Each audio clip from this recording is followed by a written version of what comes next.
aromamari.com-ല് നല്ലൊരു വരനെ കണ്ടു. നമുക്കൊന്ന് നോക്കിയാലോ?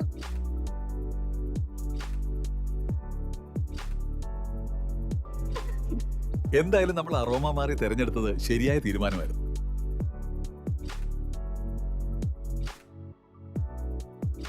aromamari.com വെബ്സൈറ്റ് ആൻഡ് മൊബൈൽ ആപ്ലിക്കേഷനിലൂടെ ജീവിത പങ്കാളിയെ കണ്ടെത്തൂ.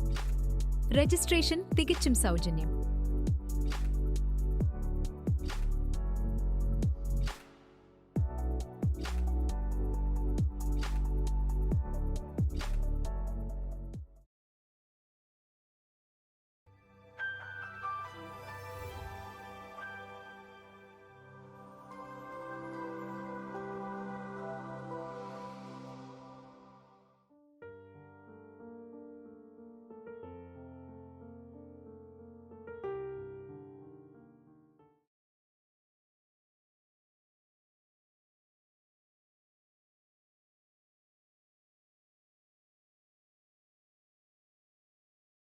അരോമ ടിവിയുടെ എല്ലാ മാന്യ ശ്രോതാക്കൾക്കും വേഗം വരുന്ന കർത്താവായ യേശുക്രിസ്തുവിന്റെ ധന്യതര നാമത്തിൽ വന്ദനത്തെയും സ്വാഗതത്തെയും അറിയിക്കുന്നു.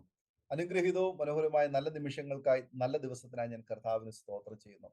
ഇന്ന് നമ്മുടെ ക്ഷണം സ്വീകരിച്ച നമ്മോടൊപ്പം ജോയിൻ ചെയ്തിരിക്കുന്ന കർത്താവിന്റെ വിലപ്പെട്ട ദാസൻ പാസ്റ്റർ ജോൺസൺ ജോസഫ് അവറുകളാണ്. ഡൽഹിയിൽ കുടുംബമായി പാർത്തുകൊണ്ട് കർത്തൃ ശുശ്രൂഷയിലായിരിക്കുന്ന ദൈവദാസന്റെ ജീവിതാനുഭവങ്ങൾ അരോമ ടി വി പ്രേക്ഷകരോടൊപ്പം ഹൃദയം തുറന്ന് പങ്കുവെക്കുക. കണ്ണുനീരോടെ അല്ലാതെ ഈ സാക്ഷ്യം നമുക്ക് പൂർത്തീകരിക്കാൻ കഴിയാത്തവണ്ണം ജീവിതത്തിൽ കടന്നുപോയ ഒരുപാട് അനുഭവങ്ങളുടെ ഓർമ്മകളാണ് ദൈവദാസൻ പങ്കുവയ്ക്കുന്നത്. ആകയാൽ നമുക്ക് അവർക്ക് ശ്രദ്ധയോടെ പ്രാർത്ഥനയോടെ സ്കിപ്പ് ചെയ്ത് അവസാനം വരെ ഈ വീഡിയോ കാണുകയും കേൾക്കുകയും ചെയ്യാം. നിങ്ങൾക്കൊരു പ്രാർത്ഥനാ വിഷയമുണ്ട്, ഞങ്ങളുമായി പങ്കുവയ്ക്കുവാൻ നിങ്ങൾ ആഗ്രഹിക്കുന്നെങ്കിൽ സ്ക്രീനിൽ കാണുന്ന വാട്സപ്പ് നമ്പറിൽ ഞങ്ങളെ അറിയിക്കൂ. തീർച്ചയായിട്ടും ഞങ്ങൾ നിങ്ങൾക്ക് വേണ്ടി പ്രാർത്ഥിക്കുന്നു. സാക്ഷ്യം പറഞ്ഞ പ്രിയപ്പെട്ടവരോടൊപ്പം എല്ലാ തിങ്കളാഴ്ചയും രാത്രി 8:30 മണി മുതൽ ഓൺലൈനിലൂടെ നടക്കുന്ന പ്രാർത്ഥനാ കൂട്ടായ്മയിലും നമുക്ക് ഒരുമിച്ച് പങ്കെടുക്കാവുന്നതാണ്. കർത്താവ് നമ്മെ സഹായിക്കട്ടെ. നാം എല്ലാവരും പ്രാർത്ഥനയായിരിക്കുമ്പോൾ കർത്താവിന്റെ വിലപ്പെട്ട ദാസൻ പാസ്റ്റർ ജോൺസൺ ജോസഫിനെ തികഞ്ഞ സ്നേഹത്തോടും ആദരവോടും കൂടി അരോമ ടി വി പ്രേക്ഷകരോടൊപ്പം സമയം ചെലവഴിക്കുന്നതിനായിട്ട് ക്ഷണിച്ചു. കർത്താവിന്റെ വിലപ്പെട്ട ദാസൻ പാസ്റ്റർ ജോൺസൺ ജോസഫ് അവരുടെ തികഞ്ഞ സ്നേഹത്തോടും ആദരവോടും കൂടി അരോമ ടി വി പ്രേക്ഷകരോടൊപ്പം സമയം ചെലവഴിക്കുന്നതിനായിട്ട് ക്ഷണിച്ചോളൂ. ദൈവനാമത്തിന് മഹത്വം ഉണ്ടാകട്ടെ. അരോമ ടി വി ഡയറക്ടറായിരിക്കുന്ന പാസ്റ്റർ ഡാനിയൽ ജോൺ അവരോടൊന്നിച്ച് ഈ സന്ധ്യാസമയത്ത് എനിക്കൊരു ചെറിയ സാക്ഷ്യമായിട്ട് ഈ അരോമ പ്രേക്ഷകരുടെ മുമ്പിലേക്ക് കടന്നു വരുവാൻ സർവശക്തനായ ദൈവം തന്ന കൃപയോർത്ത് ഞാൻ എൻ്റെ ദൈവത്തിനെ സ്തുതിക്കുന്നു, സ്തോത്രം ചെയ്യുന്നു. പാസ്റ്റർ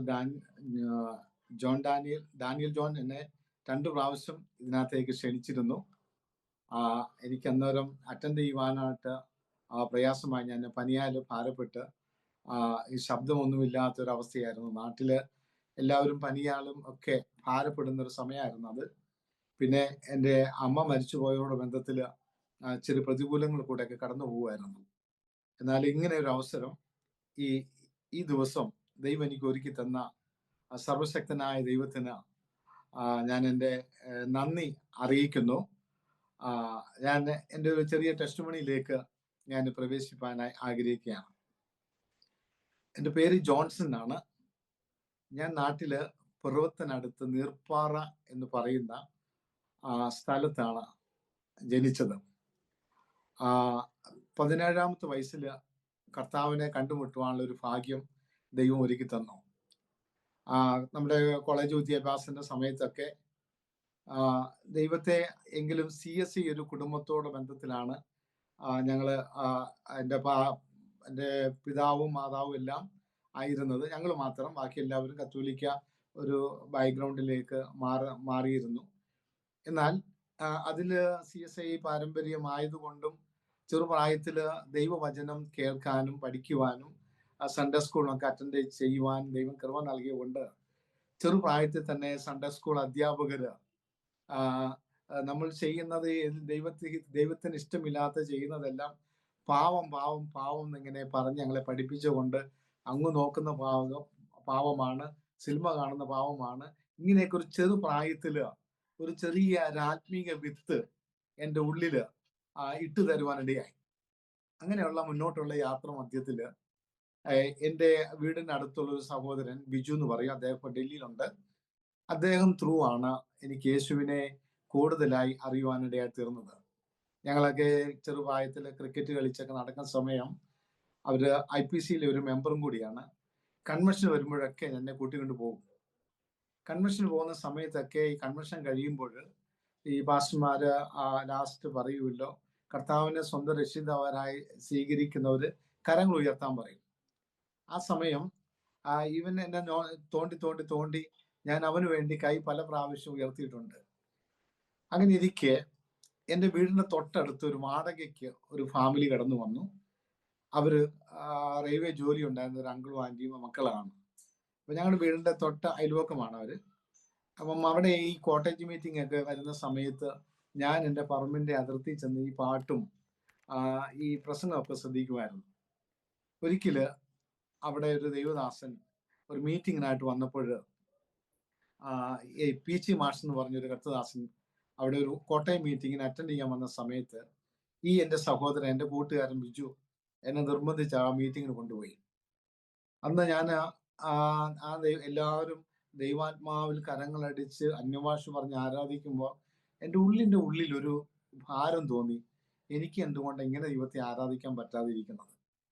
ആ പാട്ടെല്ലാം കഴിഞ്ഞ ദൈവാസം വചന സൂക്ഷയ്ക്ക് വേണ്ടി എഴുന്നേറ്റപ്പോഴ ഒരു വാക്യം ഇങ്ങനെ വായിച്ചു: ദൈവത്തെ മറക്കുന്നവരെ ഓർത്തുകൊള്ളുവിൻ, ഞാൻ നിങ്ങളെ കീറിക്കളയും, വിടിയിപ്പാൻ ആരും ഉണ്ടാകുകയില്ല എന്ന ആ വചനം എൻ്റെ ഹൃദയത്തോട് ശക്തമായി ഇടപെട്ട് ഞാൻ തിരിച്ചു വീട്ടിൽ വന്നപ്പോഴൊക്കെ എൻ്റെ ചെവിയിൽ ആ വചനം ശക്തിയോട് മുഴങ്ങിക്കൊണ്ടിരിക്കുകയാണ്.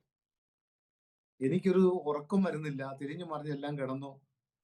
പിറ്റേ ദിവസമായപ്പോൾ ഞാൻ ഈ ബിജുവിനെ കണ്ടു. പറഞ്ഞു, ബിജു, ഞാൻ കഴിഞ്ഞ രാത്രി ഉറങ്ങിയില്ല, ആ ദൈവാസം പ്രസംഗിച്ചത് എന്നോടായിരുന്നു എന്നുള്ള ചിന്ത എന്നെ ഭരിക്കാൻ തുടങ്ങി. ഉടനെ ആ സഹോദരൻ എന്നെ അവർ ചർച്ചിലെ പാസ്റ്ററിനെ വിളിച്ച് ആ പാസ്റ്റർ എന്നെ കോണ്ടാക്ട് ചെയ്ത് പാസ്റ്ററിന്റെ വീട്ടിൽ വന്നു. പല പ്രാവശ്യം വന്നു. ഒരു ദിവസം എന്നെ ആരാധനയ്ക്ക് വരാൻ പറഞ്ഞു. ഇപ്പൊ ഈ CSI പള്ളിയിലെ കോരലിലൊക്കെ ഉള്ളതുകൊണ്ട് നമുക്ക് പോകാൻ ബുദ്ധിമുട്ടാണ്. അപ്പൊ ഞാൻ ഒരു ദിവസം ബൈബിളൊക്കെ പൊതിഞ്ഞ് പിടിച്ച്, അന്ന് മംഗളം എന്ന് പറഞ്ഞ ഒരു വീക്കിലിയൊക്കെ ഉണ്ട്, അതിന്റെ പേപ്പർ വലിച്ചു കീറി ബൈബിൾ നന്നായിട്ട് പൊതിഞ്ഞ് ഒളിച്ചു പോകുന്ന സമയത്ത് ഞങ്ങളുടെ സൺഡേ സ്കൂളിന്റെ പ്രിൻസിപ്പാൾ എന്നെ വഴിവെച്ച് കണ്ട് എന്നോട് ചോദിക്കുക, എവിടെ പോവാ? ഞാൻ പറഞ്ഞു, സാറേ ഞാൻ പിന്നെ ഒരു കൂട്ടായ്മയ്ക്ക് പോവാ.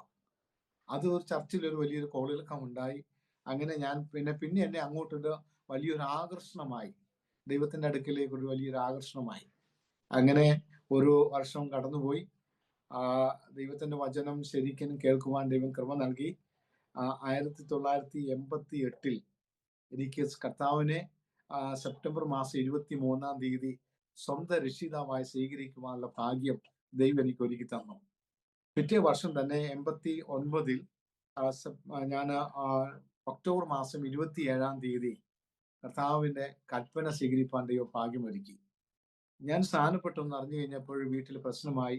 എൻ്റെ പിതാവ് എന്നോട് ദേഷ്യപ്പെട്ട് ഇറങ്ങിപ്പോയിക്കോ, ഇനി ഇവിടെ കയറണ്ട എന്ന് പറഞ്ഞൊരു അവസ്ഥയുണ്ടായി. അങ്ങനെ ഞാൻ പാസനേജിലൊക്കെ ആയിട്ട് ചില മാസങ്ങൾ വന്നും പോയി ഒക്കെ ഇരുന്നു.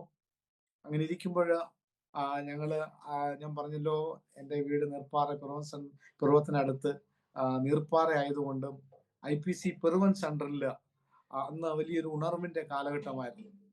ഒരു നൈനാം വിളിക്കുന്ന ഒരു കർത്തദാസൻ സ്ഥലം മാറി അവിടെ വന്ന സമയം അദ്ദേഹം കാത്തിരിപ്പ് യോഗവും മുഴുവനാത്തി പ്രാർത്ഥനയൊക്കെ വെക്കുവാനിടയായി. അങ്ങനെ ഒരു 10-22ഓളം ചെറുപ്പക്കാരെ അഭിഷേകം പ്രാപിച്ച് ഒരു പാട്ടിന് 4 വരിയൊക്കെ അന്ന് പാടത്തുള്ളൂ. പിന്നെ അങ്ങ് ആരാധന നീണ്ടുപോവുക. ഒരാൾ പ്രവചിക്കുമ്പോൾ, ഒരാൾ അന്യഭാഷ പറയുമ്പോൾ മറ്റാള് വ്യാഖ്യാനിക്കും. അങ്ങനെ ഒരു വലിയൊരു ഉണർവ് പിറവൻ സെന്ററിലുണ്ടായി.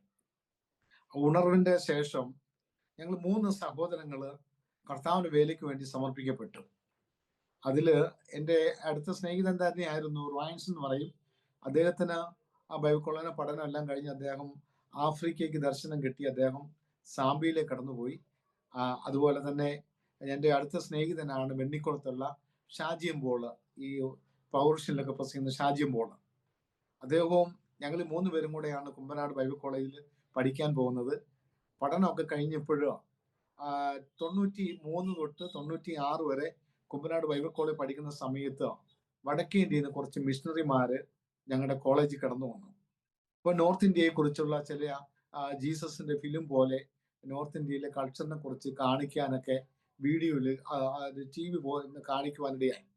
ഇത് കണ്ടുകൊണ്ടിരിക്കുന്ന സമയത്ത് എൻ്റെ ഉള്ളില് നോർത്ത് ഇന്ത്യക്ക് പോകണം എന്നൊരു ആഗ്രഹം ഉദിക്കാൻ തുടങ്ങി. അങ്ങനെ ഞാൻ എൻ്റെ വീട്ടിൽ പറഞ്ഞ് അങ്ങനെ ഞാൻ 96-ൽ കേരളം വിട്ട് നോർത്ത് ഇന്ത്യയിലേക്ക് കടന്നു വരുന്ന ദൈവം കൃപ നൽകി. ഞാൻ 96 മുതൽ 99 വരെ, 98ന്റെ ലാസ്റ്റ് വരെ ഡെറാഡൂണിലുള്ള PT സെമിനാറിയിൽ പഠിക്കുവാൻ ദൈവം കൃപ നൽകി. 99 ആയപ്പോൾ എൻ്റെ വിവാഹമായി. അന്ന് എൻ്റെ വൈഫ് നിഷ എന്ന് പറയും, ഒഫീഷ്യൽ നിഷ എന്ന് പറയുമെങ്കിലും വീട്ടിൽ വിളിക്കുന്ന സുജാന്ന. അവര് പപ്പയൊക്കെ എയർഫോഴ്സിലായതുകൊണ്ട് അവർ ഗുജറാത്തിലെ ജാം നഗറിലെ IPC മെമ്പറാണ്.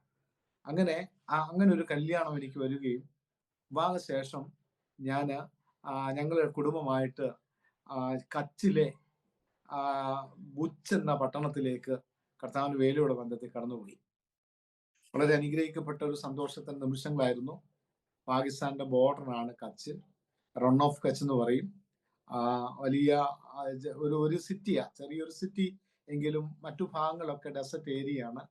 കച്ചികൾ എന്ന് പറഞ്ഞ ഒരു കൂട്ടം ആൾക്കാരാണ് അവിടെ താമസിക്കുന്നത്. പിന്നെ പട്ടേൽമാരും ജൈനന്മാരും ഇങ്ങനെയൊക്കെയുള്ള ആൾക്കാരാണ്. അപ്പൊ ഞങ്ങൾ പോകുമ്പോൾ ആ ചർച്ചിൽ ആകെ ഒരു മലയാളി കുടുംബം മാത്രമേ ഉണ്ടായിരുന്നുള്ളൂ. പിന്നെ ഉള്ളെല്ലാം ഈ ഡിഫൻസ് ഏരിയ ആയതുകൊണ്ട് നേവി ഉണ്ട് അവിടെ, എയർഫോഴ്സ് ഉണ്ട്, BSF ഉണ്ട്, ആർമി ഉണ്ട്. ഇങ്ങനെയൊക്കെ ഉള്ളവരായതുകൊണ്ട് ചർച്ചിൽ വരുന്നവരെല്ലാം വിവിധ ഭാഷക്കാരാണ്. എങ്കിലും ഭയങ്കര സന്തോഷമാണ്. ഈ വിവിധ ഭാഷയിൽ ആരാധനയൊക്കെ കഴിഞ്ഞ് എല്ലാവരും ഒന്നിച്ചിരുന്ന് സംസാരിച്ച് കടന്നു പോകും. അങ്ങനെ ഇരിക്കുമ്പോൾ ദൈവം ഞങ്ങൾക്ക് ഒരു ആൺകുഞ്ഞിനെ നൽകി തന്നു. ഗുജറാത്തിൽ വെച്ച് എൻ്റെ മോൻ ജനിച്ചുകൊണ്ട് അവന് ആശിഷ് എന്ന് പേരിട്ടു. അങ്ങനെ ഇരിക്കുമ്പോഴാണ് 2001 കുമ്പനാട് നടന്ന കൺവെൻഷന് ഗുജറാത്തിൽ നിന്ന് ഒത്തിരി ദൈവദാസന്മാർ നാട്ടിലേക്ക് പോയ സമയത്ത് ഞാനും ഈ കുമ്പനാട്ടെ കൺവെൻഷന് വേണ്ടി കടന്നുപോയി. അപ്പോൾ എൻ്റെ കുഞ്ഞിനെ കാണാൻ വേണ്ടി നാട്ടിൽ നിന്ന് എൻ്റെ മാതാവും പിതാവും കടന്നു വന്നു. പിതാവ് നേരത്തെ വീട്ടിൽ നിന്ന് കടന്നുപോയി.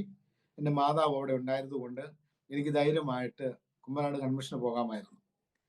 കുമ്പനാട് കൺവെൻഷന് അറ്റൻഡ് ചെയ്തുകൊണ്ടിരിക്കുന്ന സമയത്തൊക്കെ വൈഫ് നന്നായിട്ട് ദൈവസ്ഥാനിൽ ഇരുന്ന് പ്രാർത്ഥിക്കും. ദൈവം പല വെളിപ്പാടുകൾ കൊടുക്കാൻ തുടങ്ങി. കുറെ വെളിപ്പാടുകൾ കൊടുത്തതിന് യെശയ്യാ പ്രവചനം 21, 24 അധ്യായം എടുത്ത് വായിക്കാനൊക്കെ ദൈവശബ്ദം കേൾക്കുകയും വായിക്കുകയും അത് വന്നിട്ട് എന്നോടത് എക്സ്പ്ലനേഷൻ ചെയ്ത് കൊടുക്കാനായിട്ട് പറഞ്ഞപ്പോൾ ഞാൻ പറഞ്ഞു കർത്താവിന്റെ വരവായി. ആ സമയത്തൊക്കെ കുമ്പനാട് കൺവെൻഷൻ എന്നൊക്കെ പറഞ്ഞാൽ ഭയങ്കര തീയുടെ അനുഭവങ്ങളാണ്, വലിയ ഉണർവിന്റെ സമയങ്ങളായിരുന്നു. ഇന്നത്തെ പോലെ ഒരു അന്തരീക്ഷമല്ലല്ലോ അന്ന്. അപ്പൊ ഞാൻ പറഞ്ഞു കർത്താവിന്റെ വരവാണ്, നമുക്ക് ദൈവസ്ഥാനിൽ ഒരുങ്ങാനാണ് ദൈവാത്മാവ് ആ അധ്യായത്തെ കുറിച്ച് പറയുന്നത്. അദ്ദേഹത്തെ കുറിച്ച് 24 അധ്യായം വായിക്കുമ്പോൾ സമുദ്ര തീരത്തുള്ള ഒരു പട്ടണത്തെ കുറിച്ചും അവിടെ നടക്കാൻ പോകുന്ന വലിയൊരു ഭൂമത്തെ കുറിച്ചുമായിരുന്നു ദൈവത്തിന്റെ ആത്മാവ് ദാസിയോട് സംസാരിച്ചത്. അങ്ങനെ 2001 ജനുവരി മാസം 26-ാം തീയതി നമ്മുടെ ഭാരതത്തെ പിടിച്ചു കുലുക്കിയ ഒരു വലിയ ഭൂകമ്പം ഉണ്ടായി. പാസ്റ്ററിനൊക്കെ അതറിയാം. ആ ഭൂമി ഉലുക്കത്തില് അന്ന് എൻ്റെ മോന് 97 ദിവസം പ്രായമുണ്ടായിരുന്നു. എൻ്റെ ഒരു മോനും അതുപോലെ തന്നെ എൻ്റെ ചർച്ചിൽ വരുന്ന ഒരു കുടുംബവും അവർ താമസിച്ചത് ഒരു 8 നിലയൊരു അപ്പാർട്ട്മെന്റാണ്. ആ അപ്പാർട്ട്മെന്റ് ആ ഭൂമി ഉലുക്കത്തിൽ ഭൂമിക്കടിയിലേക്ക് ഇറങ്ങിപ്പോയി. കാരണം അന്ന് 18ഓളം അപ്പാർട്ട്മെന്റ്സ് ഭൂമിക്കടിയിലേക്ക് താണുപോയത് ഇന്ന് ഗൂഗിൾ സെർച്ച് ചെയ്താൽ കാണാൻ പറ്റും അന്നത്തെ അവസ്ഥകൾ.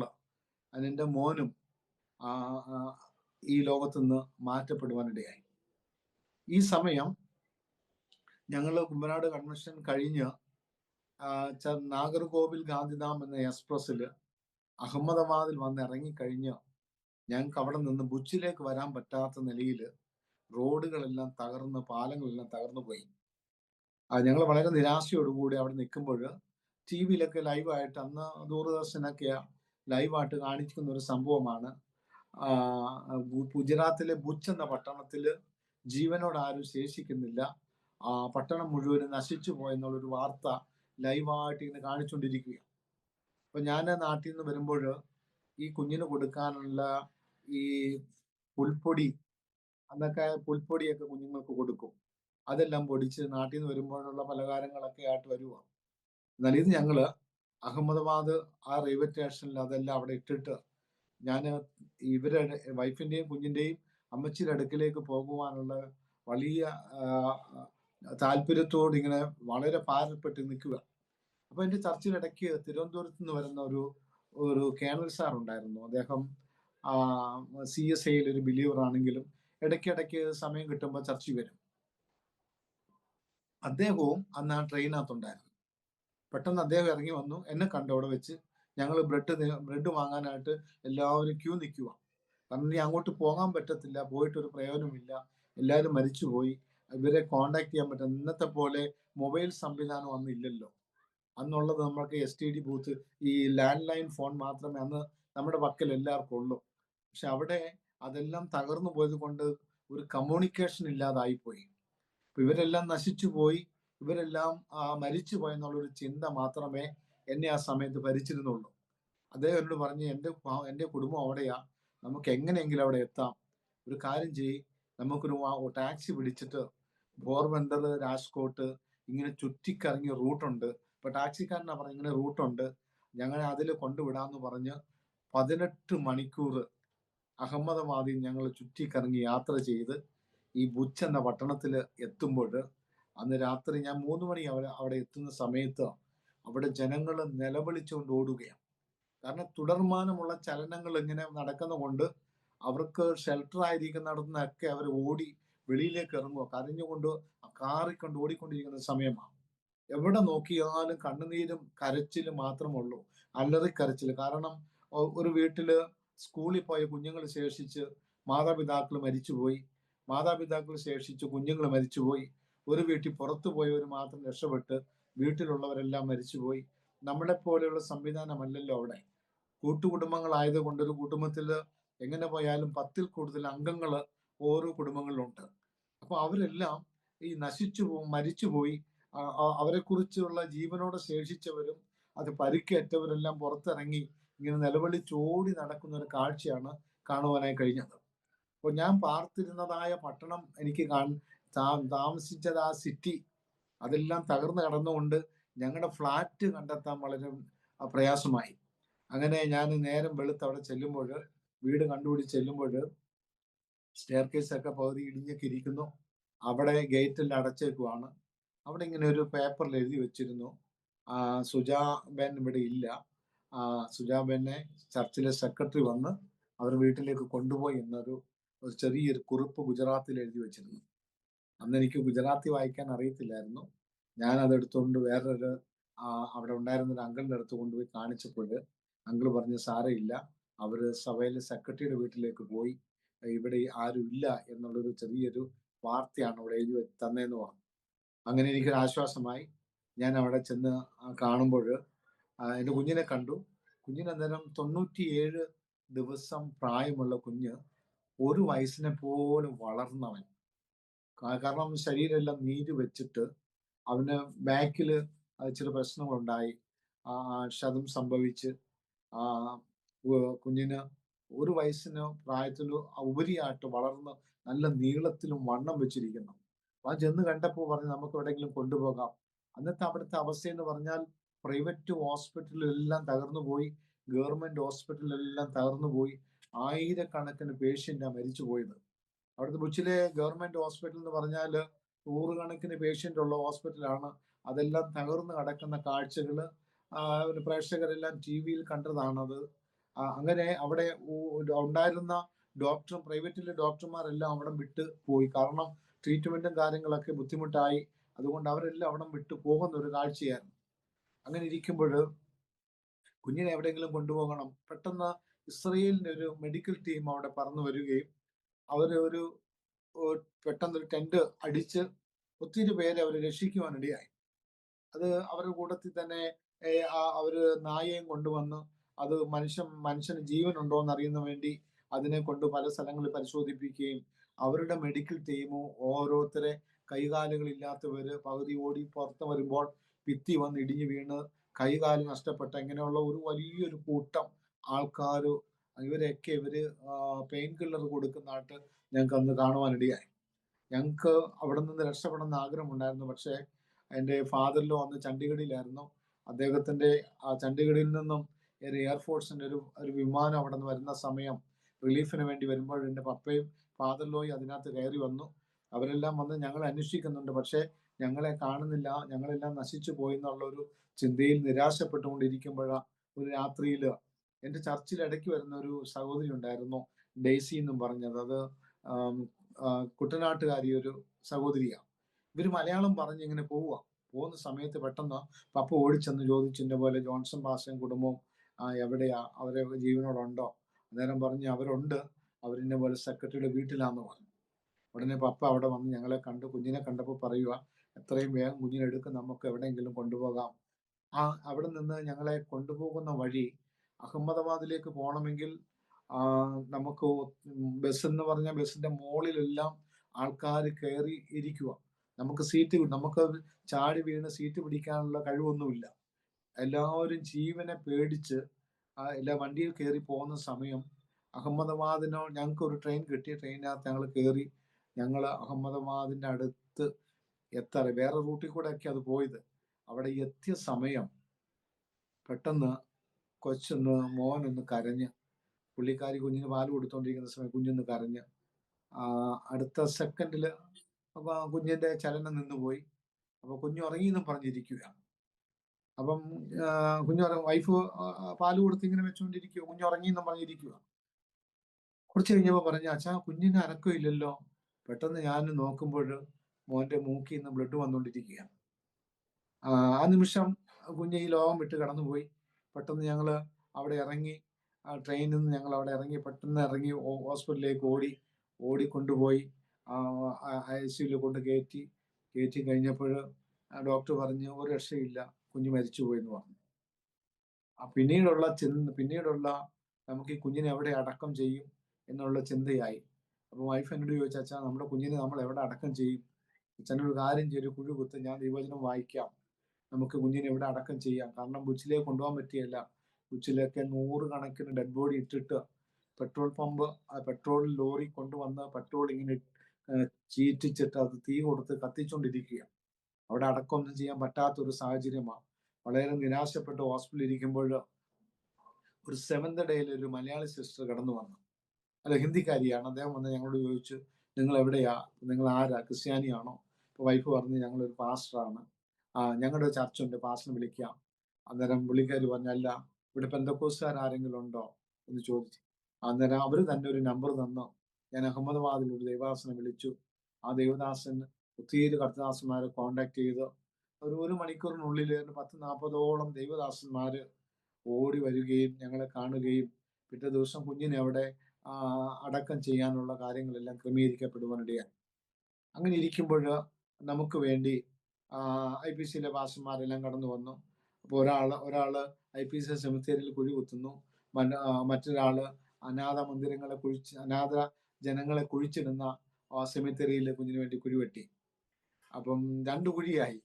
അപ്പം ഞങ്ങള് പറഞ്ഞു എന്ത് ചെയ്യണം. അപ്പൊ അവര് പറഞ്ഞത്, അന്ന് കുഞ്ഞുങ്ങൾ ആരെങ്കിലും മരിച്ചു പോയിട്ടുണ്ടെങ്കിൽ ഗവൺമെന്റ് അന്ന് 1 ലക്ഷം രൂപ ഡിക്ലെയർ ചെയ്തിട്ടുണ്ട്, അത് പാസിന് കിട്ടട്ടെ എന്ന് വിചാരിച്ചുകൊണ്ടാണ് അവര് ഈ അനാഥ ശവങ്ങളെ കുഴിച്ചിടുന്ന അനാഥ മന്ദിരത്തിനടുത്തുള്ള ഒരു സെമിത്തേരിയിൽ എൻ്റെ കുഞ്ഞിന് വേണ്ടി കുഴിവെട്ടിയത്. അങ്ങനെ ഞങ്ങൾ അവിടെ നിന്നു. ദേവദാസന്മാർ വന്നു, അവിടെ ആ കുഞ്ഞിനെ അടക്കം ചെയ്തു. അനേക ദൈവമക്കൾ കൂടി അവനെ അവിടെ അടക്കം ചെയ്യുവാനിടയാ തീർന്നു. അതിനുശേഷം ഞങ്ങൾ തിരിച്ച് അപ്പൊ ഞങ്ങളെ 3-ാമത്തെ ദിവസം, അതിനുശേഷം ഞങ്ങൾ 3-ാമത്തെ ദിവസം ബുച്ചിലേക്ക് മടങ്ങി വന്നു. 3-ാമത്തെ ദിവസം അന്ന് IPCയുടെ പ്രസിഡന്റ് ആയിരിക്കുന്നത് KV എബ്രഹാം എന്ന് പറയും. അദ്ദേഹം എന്നെ വിളിച്ചിട്ട് പറഞ്ഞു, ജോൺസൺ ഒരു കാര്യം ചെയ്യും, ഇനി ഇവിടെ നിൽക്കാൻ പറ്റത്തില്ല, ഇവിടുന്ന് അഹമ്മദാബാദിലെ അൺസോളിലേക്ക് ട്രാൻസ്ഫർ ആകാൻ പറഞ്ഞു. അങ്ങനെ പെട്ടെന്ന് തന്നെ ട്രാൻസ്ഫർ ആക്കി. അപ്പം ഇതിന്റെ പിന്നിൽ ഒരു ചെറിയൊരു സ്റ്റോറി എന്താണെന്ന് ഞാൻ പറയുന്നില്ല. അപ്പൊ എന്നെ തിരക്കി ഒത്തിരി ആൾക്കാർ പല നാട്ടിൽ നിന്നും പല സ്ഥലങ്ങളിൽ നിന്നും, കാരണം ഒരു പാസ്റ്ററിന്റെ മോനല്ലേ മരിച്ചു പോയത്, കാണാനായിട്ട് വരുക. അപ്പൊ ഞാൻ അവിടെ ഇല്ല. അന്ന് നമ്മുടെ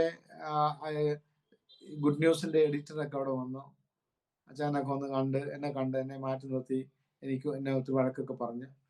പിന്നെ സാംകുട്ടി ചാക്കോ നിലമ്പൂര്, അത് അല്ലേലിയുടെ എഡിറ്റർ, അദ്ദേഹം വന്നിട്ട് ചോദിച്ച്, പക്ഷേ നിങ്ങൾ എന്നാ മണ്ടനാ, നിങ്ങളെ തിരക്കിയല്ലേ എല്ലാവരും ബുച്ചി വരുന്നേ, നിങ്ങൾ എന്തിനാ അവിടെ നിന്ന് പോന്നേ? ഞാൻ പറഞ്ഞു, എന്നെ ഇമ്മീഡിയറ്റ്ലി ഇങ്ങോട്ട് ഷിഫ്റ്റ് ചെയ്തു, അതുകൊണ്ടാണ് ഞാൻ ഇങ്ങോട്ട് പോന്നേന്ന് പറഞ്ഞു. അങ്ങനെ അവിടെ നിന്നു. അങ്ങനെ പലരും വന്ന് കണ്ട കേട്ടൊക്കെ പോയി.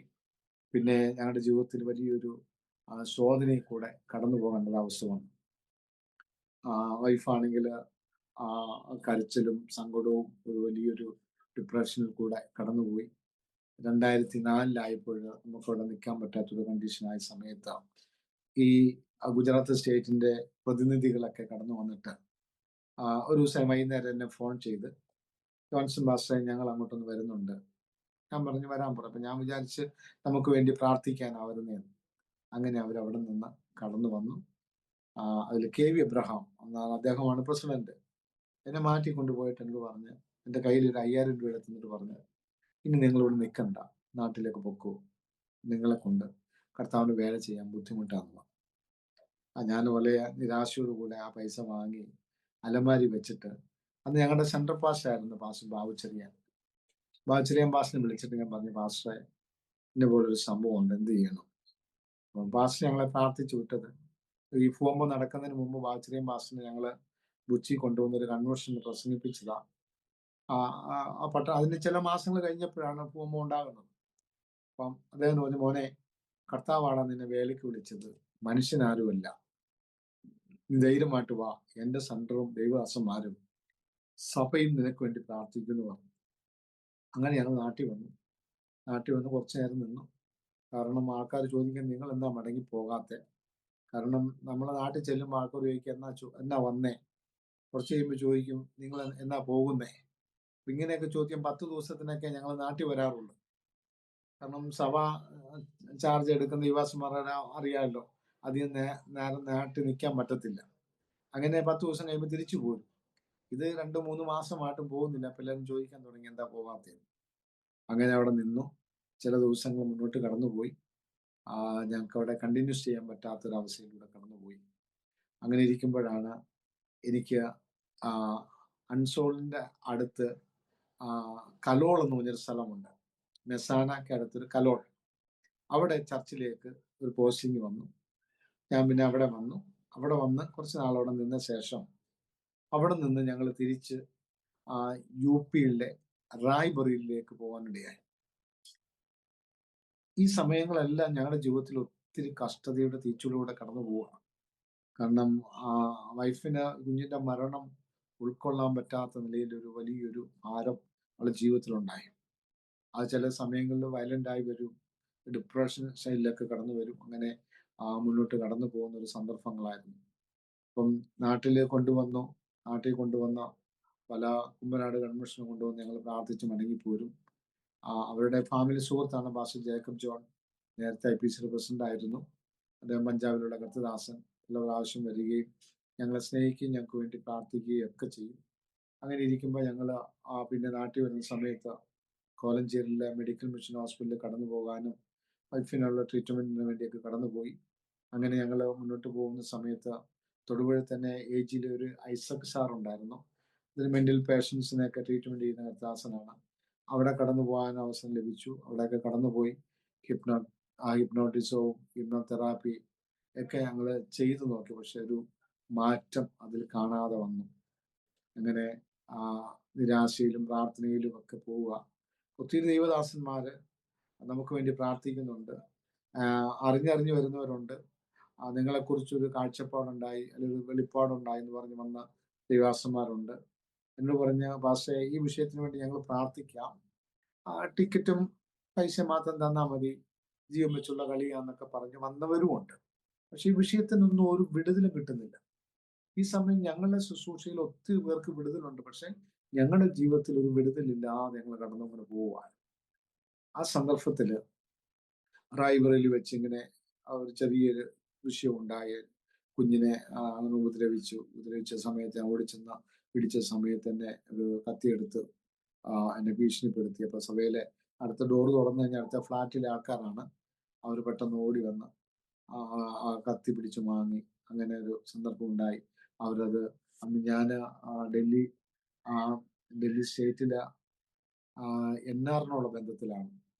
അവരവിടെ അധികാരിയോട് വിളിച്ചു പറഞ്ഞു. അവരെന്നെ വിളിച്ചു, നിങ്ങൾ അവിടെ നിന്ന് മാറിക്കോ, വേറെ ആളെ പോസ്റ്റ് ചെയ്യാൻ പോകാന്ന് പറഞ്ഞു. അങ്ങനെ ഞങ്ങൾ അവിടെ നിന്ന് പോരണ്ട വന്നു, നാട്ടിൽ വന്നു.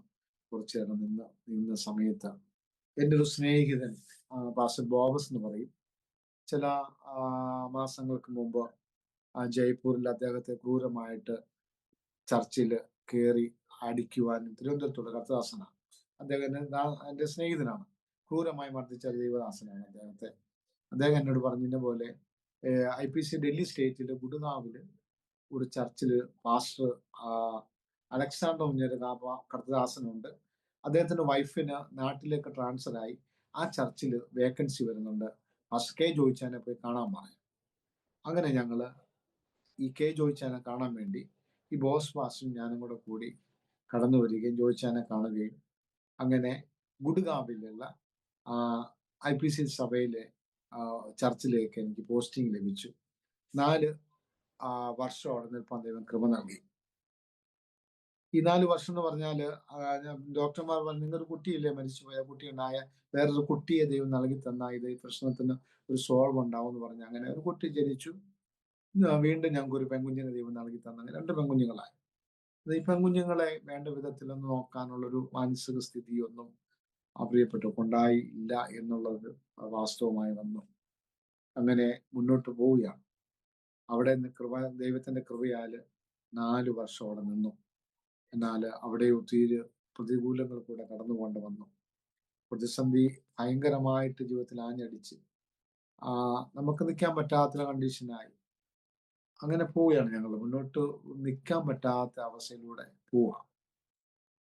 പ്രാർത്ഥനയുണ്ട്. അപ്പൊ എല്ലാവരും പറയും, 7 ദിവസം ഉപവസിക്കുക, അല്ലെങ്കിൽ 3 ദിവസം ഉപവസിക്കുക, അല്ലെങ്കിൽ 2 ദിവസം ഉപവസിക്കുക, അല്ലെങ്കിൽ 21 ദിവസം ഉപവസിക്കുക, വിഷയങ്ങൾക്ക് വിടുതലുണ്ടാവും. അങ്ങനെ ഒരു വർഷം 365 ദിവസം ഉണ്ടെങ്കിൽ 3/4 ദിവസവും ഉപവാസവും പ്രാർത്ഥനയൊക്കെയാണ്. പക്ഷെ അതിൽ നിന്നൊക്കെ ഒരു വിടുതല് നമുക്ക് കാണുവാൻ കഴിയുന്നില്ല. ദൈവത്തോട് പല രാത്രിയാകുമ്പോൾ ഞങ്ങൾ കരഞ്ഞ് നിലവിളിച്ച് ചോദിക്കാത്ത എന്തുകൊണ്ടാണ് ഒരു വിടുതലില്ലാത്തത്.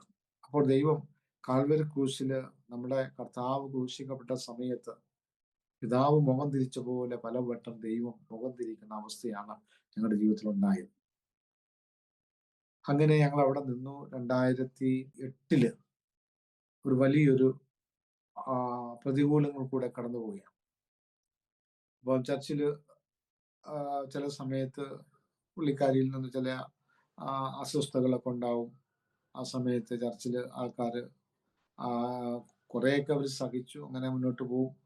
അങ്ങനെ അവർ ഞങ്ങളോട് മുന്നോട്ട് പോകുമ്പോൾ തന്നെ ചിലർക്കൊന്നും താല്പര്യം തോന്നുന്നില്ല. അങ്ങനെ ഇരിക്കുമ്പോൾ ഞങ്ങളെ വൈഫിന് ഒരു വല്ലാത്തൊരു ക്ഷീണം വന്നിട്ട് ഒരു ഡിപ്രഷൻ ആയി അവിടെ നിന്ന് ഞങ്ങളെ ചർച്ചിലെ പ്രിയപ്പെട്ടവര് പെട്ടെന്ന് പാസ്റ്റർ കെ ജോയിച്ചാനെ വിളിച്ചു പറഞ്ഞ് അവിടെ നിന്ന് പോകുന്ന ഒരു സമയം ഉണ്ടായി. ചർച്ചിലെ സഹോദരങ്ങൾ തൽക്കാലം ടിക്കറ്റ് എടുത്ത് അവിടെ നിന്ന് ഞങ്ങളെ യാത്ര അയച്ച് നിസാമുദ്ദീൻ റെയിൽവേ സ്റ്റേഷനിൽ കൊണ്ടുവന്ന്, അന്ന് പേരൻസ് ഒക്കെ അന്ന് ചെന്നൈയിലാണ്. ആ യാത്രയിൽ അന്ന് ഇളയ കുഞ്ഞിന് 1 വയസ്സ് പ്രായമുണ്ട്, മൂത്ത കുഞ്ഞിന് 5 വയസ്സുണ്ട്. മോനാണ് മരിച്ചു പോയത്. ഞാനിതുപോലെ ഒരു വിൻഡോയിൽ തോർത്തും കൊണ്ട് പ്രിയപ്പെട്ടവളെ കെട്ടിയിട്ടേക്കുക. കാരണം വണ്ടിയിൽ നിന്നൊക്കെ ഇറങ്ങി ഓടുന്ന ഒരു സമയമായി. കാരണം ഹൈ ഡിപ്രഷൻ ഒരു അവസ്ഥയായി. ഇങ്ങനെ കൊണ്ടുപോകുന്ന സമയം വിജയവാഡയ്ക്കടുത്ത് നെല്ലൂർ എന്ന സ്ഥലമുണ്ട് സ്റ്റോപ്പ്. അത് ഈ മദ്രാസ് മെയിലിന് സ്റ്റോപ്പ് ഇല്ലാത്ത സമയത്ത് ഒരു പാസിങ്ങിന് വേണ്ടി വണ്ടി ഇട്ട സമയത്ത് രാത്രി 3 മണിയായപ്പോൾ പ്രിയപ്പെട്ടവർ ഈ കെട്ട് അഴിച്ച് ഇളയ കുഞ്ഞിനെ എടുത്തുകൊണ്ട് ഇറങ്ങിപ്പോയിക്കളാണ്. 5 മണിയായി. ഞാൻ എഴുന്നേറ്റ് നോക്കുമ്പോൾ എൻ്റെ പ്രിയപ്പെട്ടവർ വണ്ടിയിലില്ല. ഞാൻ ഓർത്തും ടോയ്ലറ്റിലായിരിക്കും, വേഗം പോയി ടോയ്ലറ്റിൽ പോയി നോക്കി, ടോയ്ലറ്റിൽ ആളില്ല. പിന്നെ ട്രെയിനിൽ നോക്കി. അങ്ങനെ ട്രെയിൻ കംപ്ലീറ്റ് അരിച്ചു പെറുക്കി TTRന്റെ അടുത്ത് ചെന്ന് കംപ്ലൈന്റ് ചെയ്തപ്പോൾ TTR പറയുന്നു, നീ മനഃപൂർവ്വം നിന്റെ ഭാര്യയെ ഒഴിവാക്കിയതാണ് എന്ന് പറഞ്ഞ് ഞങ്ങളെ, അന്നൊക്കെ ട്രെയിനിന് ഡ്യൂട്ടിയിൽ പോലീസ് ഉണ്ടായിരുന്നു, അവരെ ഞങ്ങളെ ഏൽപ്പിച്ചു കൊടുത്തു. അപ്പൊ സാർ അന്ന് രണ്ടാമത്തെ കുഞ്ഞിന് 5 വയസ്സ് പ്രായമുണ്ട്, ഇളയ കുഞ്ഞിന് 1 വയസ്സാണ്, മൂത്ത മോനെല്ലാം മരിച്ചു പോയത്. ഈ കുഞ്ഞിനെ എടുത്തുകൊണ്ട് കൂട്ടിക്കൊണ്ട് ഞാൻ TTRന്റെ അടുത്ത് ചെന്നപ്പോൾ TTR ഇത് പറഞ്ഞുകൊണ്ട് പോലീസിന് ഹാൻഡ് ഓവറായി. ഞാൻ പോലീസിനോട് പറഞ്ഞു, സാറേ അടുത്ത സ്റ്റേഷനിൽ ഇറങ്ങി ഞാൻ അന്വേഷിക്കാം, പറ്റത്തില്ല, റെയിൽവേയുടെ നിയമം എങ്ങനെയാണെന്നും പറഞ്ഞ് ഞങ്ങളെ ഇറക്കിയില്ല. ചെന്നൈ കൊണ്ടുപോയി. ആ പോലീസുകാർ ഞങ്ങളെ കൂട്ടിക്കൊണ്ട് പോലീസ് സ്റ്റേഷനിലേക്ക് കൊണ്ടുപോയി. ഈ സമയം എനിക്കറിയാവുന്ന കർത്തദാസന്മാരുടെ എല്ലാം ഞാനിങ്ങനെ വിളിച്ചു പറഞ്ഞ മിസ്സിസിനെ കാണുന്നില്ല, മിസ്സിങ് ആയി. അവർ പേരൻസിനെ വിളിച്ചു. പപ്പ ഫോൺ എടുത്ത് കഴിഞ്ഞപ്പോൾ പെട്ടെന്ന് പപ്പ മിസ്സിങ് ആയെന്ന് പറഞ്ഞ ഉടനെ പപ്പ ഫോൺ കട്ട് ചെയ്തു. പിന്നെ പല പ്രാവശ്യം വിളിച്ചിട്ട് കിട്ടുന്നില്ല. അന്ന് നമ്മുടെ കയ്യിലുണ്ടെന്ന് പറഞ്ഞാൽ നോക്കിയുടെ ചെറിയൊരു ഫോണാണ്. ഇന്ന് കാണുന്ന വലിയ ഫോണൊന്നല്ല അന്നുള്ളത്. ഈ 2009 കാലത്ത് 10ന്റെ ഈ കാലഘട്ടത്തിലുള്ള കാര്യം ഞാൻ ഈ പറയുന്നത്. അപ്പം എൻ്റെ ഫോണും ഈ ചാർജ് ഒന്നും ഇല്ലാതെ ഡെഡായി പോയി. എനിക്കും കോണ്ടാക്ട് ചെയ്യാൻ പറ്റാത്ത ഒരു നിലയിലായി. ഇങ്ങനെ പിന്നെ എൻ്റെ വീട്ടിലേക്കും വിളിച്ചു പറഞ്ഞു. എനിക്കറിയാവുന്ന കർത്തദാസന്മാരെല്ലാം ഞാൻ കോണ്ടാക്ട് ചെയ്ത്.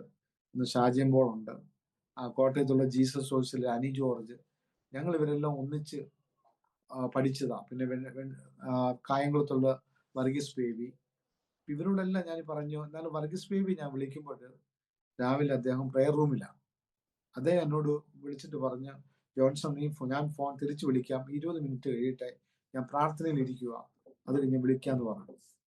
അദ്ദേഹം 20 മിനിറ്റ് കഴിഞ്ഞ് തിരിച്ചു വിളിച്ചിട്ട് പറഞ്ഞു, ദൈവം തന്റെ ദൂതനെ അയച്ചു വിടുവിക്കും, ധൈര്യമായിരിക്കാൻ പറഞ്ഞു.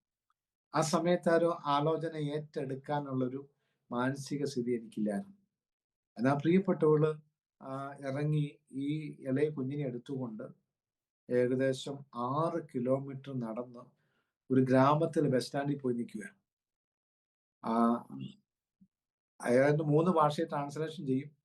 ഹിന്ദിയില്, തമിഴ്, അതുപോലെ തെലുങ്കുകള് സംസാരിക്കാൻ അറിയാൻ, ചോദിച്ചാൽ മറുപടിയൊക്കെ പറയും. പക്ഷെ ആ ബസ് സ്റ്റാൻഡിൽ ചെന്ന് ഇങ്ങനെ ചുറ്റും നോക്കി നിൽക്കുക.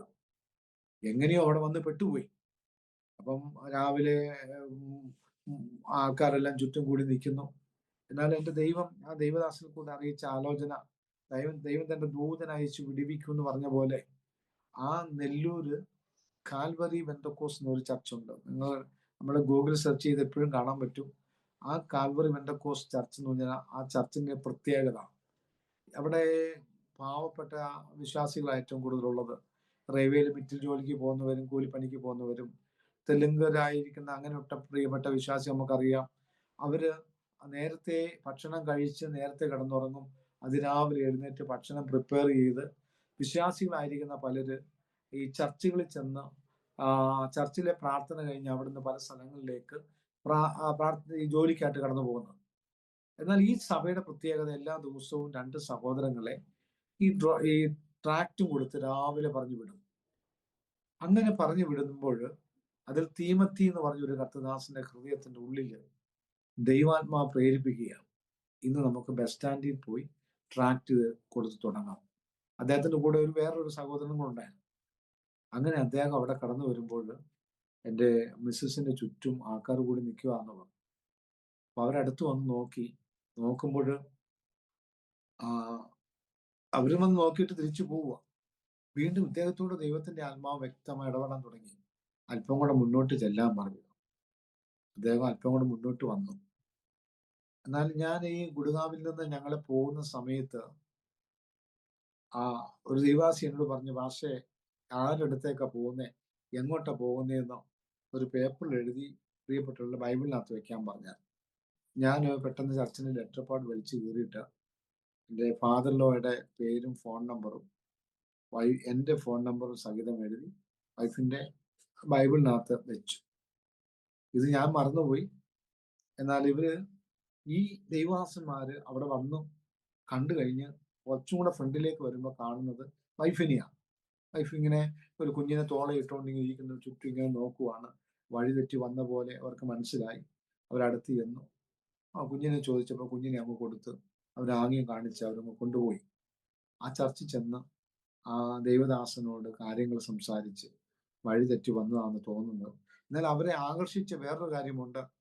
ബാഗ് തുറന്നു കിടക്കുന്നുണ്ട്. ബാഗിനകത്ത് ഞാൻ കുഞ്ഞിന് വേണ്ടി റെയിൽവേയുടെ ക്യാൻറ്റീനിൽ നിന്ന് നിറച്ചു കൊടുത്തൊരു പാലിന്റെ കുപ്പിയുണ്ട്. അത് നിറഞ്ഞു കിടക്കും. പക്ഷെ അതിന് കുഞ്ഞിന് പാലൊന്നും കൊടുത്തിട്ടില്ല. അങ്ങനെ അവർ അല്പം കൂടെ വന്ന് നോക്കുമ്പോൾ കണ്ടത് തന്നെ ബാഗ് തുറന്നു കിടക്കുക. അതിനകത്തൊരു ചെറിയ ബൈബിള് കണ്ടു. ബൈബിള് കണ്ടപ്പോൾ അവർക്ക് മനസ്സിലായി, ഇതൊരു ദൈവ പൈതലാണ്, വിശ്വാസിയാണ്, ഒരു ക്രിസ്ത്യാനിയാണ്, എന്തോ വഴിതെറ്റി വന്നതാണ്. ഒരു കാര്യം ചെയ്യാം, പാസ്റ്ററിന് പല ഭാഷ അറിയാമല്ലോ, എന്നാ പാസ്റ്റേജിൽ കൊണ്ടുപോകാമെന്ന് പറഞ്ഞ് അവർ കൂട്ടിക്കൊണ്ട് പോയതാണ്. അവിടെ കടന്നു ചെന്നു. അവർ പല കാര്യങ്ങൾ ചോദിച്ച് മറുപടിയൊന്നും പറഞ്ഞില്ല. അത് ബാഗ് ചോദിച്ചു, ബാഗ് കൊടുത്തില്ല. എന്നാൽ ആ കർത്താസൻ പറഞ്ഞു, ഒരു ഗ്ലാസ് ചായ ഉണ്ടാക്കി കൊടുക്ക്. ചായ കുടിക്കാൻ വേണ്ടി ആ ബാഗ് അവിടെ വെച്ചു. ആന്റി വന്ന് ചായ ഉണ്ടാക്കി കൊടുത്ത് ആ ബാഗ് എടുത്ത് നോക്കുമ്പോൾ എൻ്റെ വിസിറ്റിംഗ് കാർഡ് കിട്ടി. എന്നെ ഫോൺ ചെയ്യുന്നുണ്ട്, പക്ഷെ എൻ്റെ ഫോൺ ഡെഡായി പോയി. കാരണം ഞാൻ ആദ്യം ഓർപ്പിച്ച പോലെ നോക്കിയുടെ ചെറിയ മൊബൈലാണ്. പക്ഷെ അത് നമുക്ക് അധികം സമയങ്ങളിൽ ചാർജ് നിൽക്കത്തില്ല അന്നത്തെ കാലത്ത്. പെട്ടെന്ന് അവരിങ്ങനെ വളരെ മാനസിക ഭാരത്തോടെ ഇരിക്കുമ്പോൾ ആ പാസ്റ്റർ പറഞ്ഞു, ഞാൻ ബൈബിള് തുറന്ന് നോക്കിക്ക്, എന്തെങ്കിലും അഡ്രസ്സുകളോ ഒക്കെ എന്ത് കാണാമെന്ന് പറഞ്ഞു. അങ്ങനെ ബൈബിള് തുറന്ന് നോക്കുമ്പോൾ അതിനകത്ത് എഴുതി വെച്ച പേപ്പർ കണ്ട് അവർക്ക് ഭയങ്കര സന്തോഷമായി. അവര് അന്ന് പപ്പ അവര് താമരത്ത് എയർഫോഴ്സ് സ്റ്റേഷനിലാണ്. താമരത്തുള്ള പപ്പയെ വിളിച്ചിട്ട് ഇന്ന പോലെ നിങ്ങളുടെ മോളും കുഞ്ഞിനെയും ഞങ്ങളുടെ കൈ കിട്ടിയിട്ടുണ്ട്. ഇവിടെ വന്ന് ഞങ്ങൾ രാവിലത്തെ ഒരു ട്രെയിന് കയറ്റി ചെന്നൈയിൽ സെൻട്രലിലേക്ക് വിടാം, അവിടെ നിന്ന് കൂട്ടിക്കൊണ്ട് പൊക്കോളാൻ പറഞ്ഞു. അങ്ങനെ തീമത്തി എന്ന് പറഞ്ഞ ദൈവദാസനെയും കൂട്ടി ഈ ഈ പ്രിയപ്പെട്ടവളെ സെൻട്രലിലേക്ക് വന്നു. അവര് താമരത്തുനിന്ന് സെൻട്രൽ വന്നു. ആ ദൈവദാസനും അവിടെ നിന്ന് കടന്നു ചെന്ന് വീട്ടിൽ ചെന്ന് ഈ സമയം ഞങ്ങളുടെ ഒരു അവസ്ഥ എന്ന് പറഞ്ഞാൽ, കാരണം ഞാൻ എത്ര സത്യം പറഞ്ഞാലും ലോകം വിശ്വസിക്കുകയില്ല, പ്രിയപ്പെട്ടവളെ ഒഴിവാക്കിയെന്ന് മാത്രമേ പറയത്തുള്ളൂ. അപ്പൊ ഞാൻ ഈ രണ്ടാമത്തെ കുഞ്ഞ് അന്ന് ഇളയ 5 വയസ്സുണ്ട്, അവള് മമ്മീന്ന് വിളിച്ചെന്ന് കരഞ്ഞു നടക്കുന്ന സമയമാണ്. അങ്ങനെ ഞങ്ങൾ ഓരോ സ്റ്റേഷനെ അന്വേഷിച്ച് സ്റ്റേഷനടുത്തുള്ള പോലീസ് അതിർത്തിയിലൊക്കെ അന്വേഷിക്കും. അവർ പറയും എവിടെയെങ്കിലും ആൾക്കാർ മരിച്ചു കിടപ്പുണ്ടോ നോക്ക് എന്നൊക്കെ പറഞ്ഞ് നമ്മളെ അങ്ങ് ഭീതിപ്പെടുത്തുകയാണ്. ഒടുവിൽ ഞാൻ രാത്രി വിജയവാഡയിലെത്തി.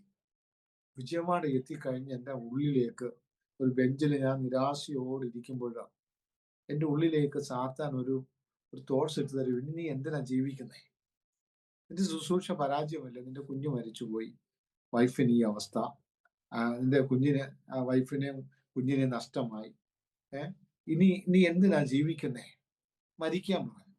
അപ്പൊ ഞാൻ നോക്കുമ്പോൾ കാണുന്നത് ഈ കൂറിരുട്ടാ. കാരണം സ്റ്റേഷന്റെ അതിർത്തി വിട്ടു കഴിഞ്ഞാൽ ഇരുട്ടുകളാ, അവിടെ ലൈറ്റൊന്നുമില്ല. അപ്പം എൻ്റെ മനസ്സിൽ വന്നത് ഈ രണ്ടാമത്തെ കുഞ്ഞിനെടുത്ത് ട്രെയിനിന്റെ മുമ്പിൽ ചാടി അങ്ങ് മരിക്കാം എന്നുള്ളൊരു ചിന്തയാണ്. അങ്ങനെ ഇരിക്കുമ്പോൾ ഞാൻ അന്നൊക്കെ റെയിൽവേ സ്റ്റേഷനകത്ത് ഓരോ ചെറിയ ചെറിയ റൂമുകളായിട്ട് നമ്മുടെ അലമാരിയുടെ ഒരു ഡോറ് തുറന്നാൽ എങ്ങനെയാണോ അതുപോലെ STD ബൂത്തുകൾ ഉണ്ടായിരുന്നു. അപ്പൊ ഞാൻ ആ STD ബൂത്തിനകത്ത് ചെന്നിട്ട് എൻ്റെ വീട്ടിലേക്ക് വിളിക്കുമ്പോൾ എൻ്റെ വീട്ടിൽ വലിയ പ്രാർത്ഥന ശബ്ദം കേൾക്കാം. ജ്യേഷ്ഠനെടുത്ത് ഞാൻ പറഞ്ഞു, ഞാൻ നാട്ടിലേക്ക് വരുന്നില്ലെന്ന് പറഞ്ഞ് ഫോൺ കട്ട് ചെയ്യും. രണ്ടാമത് എൻ്റെ വൈഫ് ഹൗസിലേക്ക് വിളിക്കുമ്പോൾ മമ്മിയെ ഫോൺ എടുത്തത്. മമ്മി വലിയ ഒച്ചത്തി ഹല്ലേലൂയ പറഞ്ഞു. കാരണം ഞങ്ങൾ എവിടെയെന്ന് ഓർത്ത് അവരും ഭാരപ്പെട്ടുകൊണ്ടിരിക്കും. ഉടനെ പെട്ടെന്ന് ഞാൻ ചോദിച്ചു, എന്താ മമ്മി എന്ന് ചോദിച്ചപ്പോൾ പറയും, മമ്മി പറഞ്ഞു, മോനെ, നമ്മുടെ മോളെയും കുഞ്ഞിനെയും ദൈവം സുരക്ഷിതമായിട്ട് നമ്മുടെ വീട്ടിൽ കൊണ്ടുവന്നു. നോക്കണേ, കർത്താവിന്റെ ദാസൻ വർഗീസ് ബേബി പറഞ്ഞ ദൂത് ദൈവം തന്റെ ദൂതനെ അയച്ചു വിടുവിക്കും, ധൈര്യമായിരിക്കാനാ പറഞ്ഞു. പക്ഷെ അതുപോലെ തന്നെ ദൈവം അത് ചെയ്തു. പക്ഷെ ദൈവം നമുക്ക് ആർക്കും കടക്കാരനല്ലല്ലോ.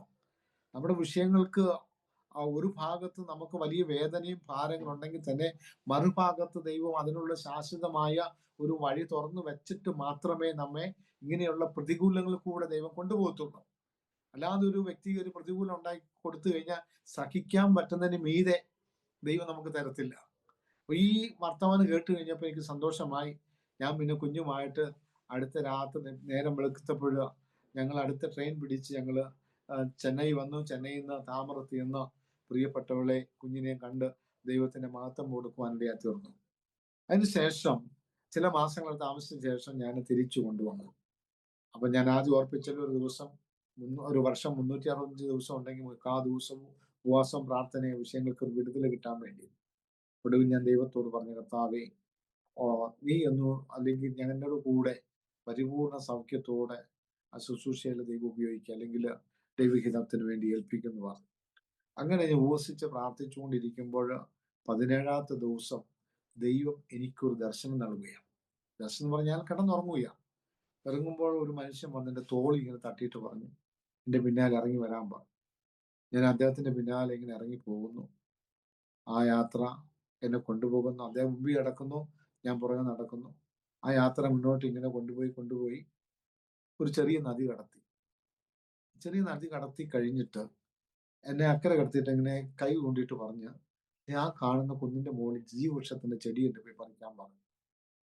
ഞാൻ ആ കുന്നിന്റെ മുകളിലേക്ക് നോക്കുമ്പോൾ നാട്ടിലൊക്കെ മഴ വന്നിട്ട് പുല്ലുകൊണ്ട് മൂടിയൊരു ഒരു മലയാണ്.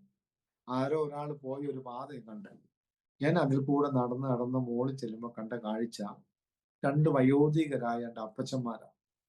ഒരാള് ഒരു പഴയ കസേരയിൽ ചെരിഞ്ഞ് ഇങ്ങനെ, കാരണം അവർ വയോധികർ വളരെ അവശരാണ്, ഇരിക്കുക. വേറെ ആള് ചുരുണ്ടുകൂടി ഒരു ഡെറി കിടപ്പുണ്ട്. അപ്പൊ ഇരിക്കുന്ന അപ്പച്ചൻ അടുക്ക ചെന്ന് പറഞ്ഞു, അപ്പച്ചൻ ഞാൻ വന്നത് ഇത് പറയും ജ്യൂഷം ഈ ചെടി പറിക്കാനെന്ന് പറഞ്ഞപ്പോ അപ്പച്ചൻ ഇങ്ങനെ വിറയ്ക്കുന്ന കൈകൊണ്ട് ചൂണ്ടിട്ട് പറഞ്ഞു, കിടക്കുന്ന ആളെ തലയൊക്കെ വെച്ച് പ്രാർത്ഥിക്കാൻ പറഞ്ഞു. അങ്ങനെ ഞാൻ പ്രാർത്ഥിച്ച് കണ്ണു തുറക്കുന്നത് എൻ്റെ പ്രിയപ്പെട്ടവരുടെ തലയിൽ എൻ്റെ കൈ ഇരിക്കുന്നതാണ്. 2009 നവംബർ മാസം 10-ാം തീയതി ദൈവം അത്ഭുതകരമായ ഒരു വിടുതൽ നൽകി ഞങ്ങളെ ക്ഷേമത്തോട് നിർത്തി. ദൈവം, അത് ഞാൻ ആദ്യം ഓർപ്പിച്ച പോലെ, ഒരു പ്രതിസന്ധി നമ്മുടെ ജീവിതത്തിലേക്ക് ദൈവം അയക്കുമ്പോൾ, ഒരു പ്രതികൂലം ദൈവം നമ്മുടെ ജീവിതത്തിൽ അയക്കുമ്പോൾ, അത് നമുക്ക് താങ്ങാൻ പറ്റുന്ന രീതിയിലാണ് ദൈവം അയക്കുന്നത്. മറ്റു താങ്ങാൻ കഴിയുന്നതിന് മീതെ ദൈവം അയക്കത്തില്ല. കാരണം എത്രയോ പേര് പ്രതിസന്ധിയുടെ നടുവിൽ പിടിച്ചു നിൽക്കാതെ തന്റെ ജീവനെ നഷ്ടമാക്കി കളയുന്നുണ്ട്. എന്നാൽ ദൈവം അതിൽ നല്ല ഞങ്ങളെ വിടുവിച്ചു കൊണ്ടുവന്ന ഇന്ന് ശുശ്രൂഷയുടെ മുഖത്ത് ശക്തമായി നിർത്തുവാൻ ദൈവം ഞങ്ങളെ ഇടയാക്കി ഓർത്തിന് ദൈവത്തിന് സ്തോത്രം ചെയ്യുക. അങ്ങനെ വലിയ ഒരത്ഭുതം ദൈവം ഞങ്ങൾക്ക് വേണ്ടി ചെയ്തു. ഈ സന്ദർഭത്തിൽ ഉറങ്ങാത്തവര്, ഭൂതം കൂടിയവര്, മാനസിക അസ്വസ്ഥത ഉള്ളവര്, മറ്റ് ക്യാൻസർ ഇങ്ങനെയുള്ള രോഗികളൊക്കെ, അവർക്ക് വേണ്ടിയൊക്കെ ഞങ്ങൾ പ്രാർത്ഥിക്കുമ്പോൾ ദൈവം അത്ഭുതകരമായ വിടുതൽ നൽകും. പക്ഷെ നമ്മുടെ ജീവിതത്തിൽ എന്ത് ചെയ്തില്ല, ഒരു വിടുതലില്ലാത്തൊരു സമയങ്ങളായിരുന്നു അതെല്ലാം. അങ്ങപ്പോഴൊക്കെ ദൈവത്തോട് ചോദിക്കും, കർത്താവേ എന്തുകൊണ്ടാണ് ഇങ്ങനെ ഈ പ്രശ്നത്തിന് പരിഹാരമില്ലാതെ നീണ്ടുപോകുന്നത്? പക്ഷെ അവിടെ എല്ലാം ദൈവം സൈലന്റ് ആയിരുന്നു എന്നുള്ളതാണ്. പക്ഷെ ദൈവം നമ്മളെ കൈവിട്ടില്ല.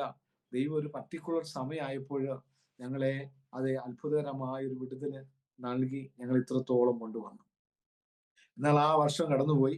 2009 ആയപ്പോൾ ഞങ്ങൾ ചർച്ചിൽ ഒരു ആരാധന കഴിഞ്ഞപ്പോൾ വൈഫ് എന്നോട് പറഞ്ഞു, അച്ഛാ നമുക്ക് അന്ന് 2 പെൺകുട്ടികളും കൊണ്ട് നമുക്ക് അടുത്തുള്ള ഒരു പാർക്കിലേക്ക് ഗോസ്പൽ ട്രാക്ട് കൊടുക്കാൻ പോകാമെന്ന് പറഞ്ഞ് ആരാധന കഴിഞ്ഞ് ഭക്ഷണം കഴിഞ്ഞ് ഞങ്ങൾ അന്ന് പെട്ടെന്ന് ഞങ്ങൾ കുറച്ച് ഇംഗ്ലീഷിന്റെ ട്രാക്ക്, കാരണം അവിടെ വലിയ കോടീശ്വരന്മാരൊക്കെ വന്നിരിക്കുന്ന പാർക്കുണ്ട്, അവർക്കൊക്കെ ഒരു ട്രാക്ട് കൊണ്ട് കൊടുത്താൽ അവർ നിരസ്കരിക്കുകയില്ല, അവർ സന്തോഷത്തോടെ മേടിച്ച് താങ്ക്സ് പറയും.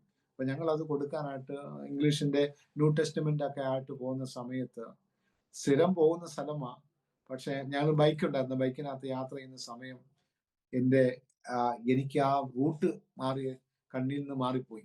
എവിടെയാ സ്ഥലം എന്ന് അറിയത്തില്ല. ഞങ്ങൾ ആ പാർക്കിന് മുമ്പിൽ കൂടെ വണ്ടിയിൽ ചുറ്റി കറങ്ങുക. അങ്ങനെ ഇരിക്കുന്ന സമയം പുറകിൽ നിന്നൊരു കാറ് വന്ന് എൻ്റെ ബൈക്കിന് ഇടിച്ചിട്ട് ഞാനും വൈഫും കുഞ്ഞുങ്ങളും 2 പേരും തെറിച്ചു പോവുകയാണ്. ഞാൻ 13 കിലോമീറ്റർ ചെന്ന് മുമ്പിലോട്ട് വീണ്, മുമ്പിൽ കൂടെ ഓടിപ്പോകുന്ന ഒരു കാറിന്റെ ബോണറ്റ് വീണ് താഴെ കുഴഞ്ഞ് വീണുപോയി. എൻ്റെ നെറ്റിയിൽ ഇങ്ങനെ പൊട്ടിയിട്ട് 28 സ്റ്റിച്ച് ഉണ്ടത്. പെട്ടെന്ന് എൻ്റെ വലത്തെ കൈ ഒടിഞ്ഞ് തകർന്നു പോയി. ഈ മുട്ടിന് മുകളിൽ ഈ തോളിന് താഴെ വെച്ച് ഒടിഞ്ഞ് തകർന്ന് തരിപ്പണമായി. ഞാൻ ഉടനെ രക്തം ചെയ്യാൻ പറഞ്ഞ് എഴുന്നേൽക്കുമ്പോൾ നെറ്റിയിൽ നിന്ന് ബ്ലഡ് ചീറ്റുകയാണ്. അപ്പൊ ഞങ്ങൾ ഇടിച്ച ഒരു വാഹനം എന്ന് പറഞ്ഞാൽ ഒരു ഉങ്കിൾ എന്ന് പറഞ്ഞൊരു ഹോസ്പിറ്റലില് അവിടുത്തെ ഡോക്ടറൊക്കെയാണ് അവർ ബാറിൽ നിന്ന് ഇറങ്ങി വരികയാണ്. അവർ ലേഡിയാണ് വണ്ടി ഓടിച്ചേ. ഇനി അവരിനി ബ്രേക്കിന്റെ സ്ഥാനത്ത് ആക്സിഡന്റ് കാല് കൊടുത്താണോ എന്ന് അറിയത്തില്ല. ഏതായാലും ഞങ്ങൾക്ക് വലിയൊരു അപകടമുണ്ടായി. ഞാൻ ഉടനെ ദൈവത്തോട് ചോദിച്ചു, കർത്താവേ, എനിക്കറിയാം നെറ്റ് പൊട്ടി ചോര ചീറ്റുകയാണ്. അപ്പൊ ഞാൻ ചോദിച്ചു, അടുത്ത സ്റ്റെപ്പ് എന്ന് പറഞ്ഞാൽ ഞാൻ കോമയിലേക്ക് പോകും. അതിനു മുമ്പ് കർത്താവ് എൻ്റെ ജീവിതത്തിൽ എന്തെങ്കിലും ബലഹീനതയും കുറവുകളുണ്ടെങ്കിൽ എന്നെ ശുദ്ധീകരിക്കണമേ എന്ന് പറഞ്ഞ് ദൈവസ്ഥനിൽ ഏൽപ്പിക്കുമ്പോൾ പിന്നെ എൻ്റെ കൈ കാണുന്നില്ല, വലത്തെ കൈ. കാരണം ഇത് തകർന്ന് തരിപ്പണമായി, ഇതിവിടെ ഉണ്ടോന്ന് പോലും അറിയത്തില്ല. അതുപോലെ ഇത് ഡെഡ് പോലെ ആയിപ്പോയി. അങ്ങനെ എന്നെ എഴുന്നേൽപ്പിച്ച ആൾക്കാരെല്ലാം കൂടി അന്ന് വണ്ടികളെല്ലാം അങ്ങോട്ടും ഇങ്ങോട്ടും കൂട്ടിവിണ്ടി. കാരണം ഡൽഹിയിൽ നിന്ന് ജയ്പൂരിന് പോകുന്ന സ്പീഡ് ഹൈവേ വെച്ചാണ് അവരുടെ സിഗ്നേച്ചർ ടവർ എന്ന് പറഞ്ഞ സ്ഥലമുണ്ട്. അവിടെ വെച്ച് 100 കണക്കിന് ആൾക്കാർ ആക്സിഡന്റ് മരിച്ചു പോകുന്നതാണ്. അവിടെ വെച്ചാണ് ഞങ്ങൾക്ക് ഈ ആക്സിഡന്റ് ഉണ്ടാകുന്നത്.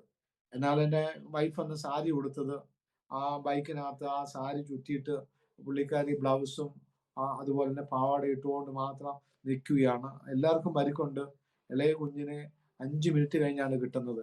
അയ്യോ എൻ്റെ കുഞ്ഞെന്തേന്ന് ചോദിച്ച് അലറി കരഞ്ഞുകൊണ്ടിരിക്കുമ്പോൾ അന്ന് പർച്ചേസിങ്ങും കഴിഞ്ഞ് വന്ന വേറൊരു ആന്റി പെട്ടെന്ന് കാറിൽ നിന്ന് വന്ന് അദ്ദേഹം പെട്ടെന്ന് നൈറ്റിയൊക്കെ ഇടിയിപ്പിച്ച് അങ്ങനെ ഇടിയിച്ച് അവിടെ നിന്ന് ഞങ്ങളെ അങ്ങ് മാറ്റുന്നത്. എന്നെ പെട്ടെന്ന് ഹോസ്പിറ്റലിലേക്ക് കൊണ്ടുപോയി ICUയിൽ കയറ്റി കഴിഞ്ഞു. അങ്ങനെ ഇരിക്കുമ്പോൾ ദൈവം നമുക്ക് വേണ്ടി ചെയ്യുന്ന അത്ഭുതം ഞാൻ പറയാം. അന്ന് ഹോസ്പിറ്റലിൽ വിസിറ്റിങ്ങിന് വരുന്ന ഒരു ഡോക്ടറുണ്ട്. അദ്ദേഹം വസന്ത് കുഞ്ച്, ഡൽഹിയിലെ വസന്ത് കുഞ്ച് TPM ചർച്ചിലെ ഒരു ഡോക്ടറാണ്. അദ്ദേഹം നാഗാലാൻഡുകാരനാണ്. അദ്ദേഹം അന്നൊരു വിസിറ്റിങ്ങിന് അന്ന് വരാൻ സാധ്യതയില്ല. അന്ന് എന്നെ അവിടെ കയറ്റി ഞാൻ IC കിടക്കുമ്പോൾ അദ്ദേഹത്തോട് ആരോ പറഞ്ഞ് ഞങ്ങളുടെ ഒരു മോൻ ഇങ്ങനെ ആക്സിഡന്റ് ആക്കി ഒരു ക്രിസ്ത്യാനിയാണ്, ഒരു ഫാദറാന്ന് പറഞ്ഞു.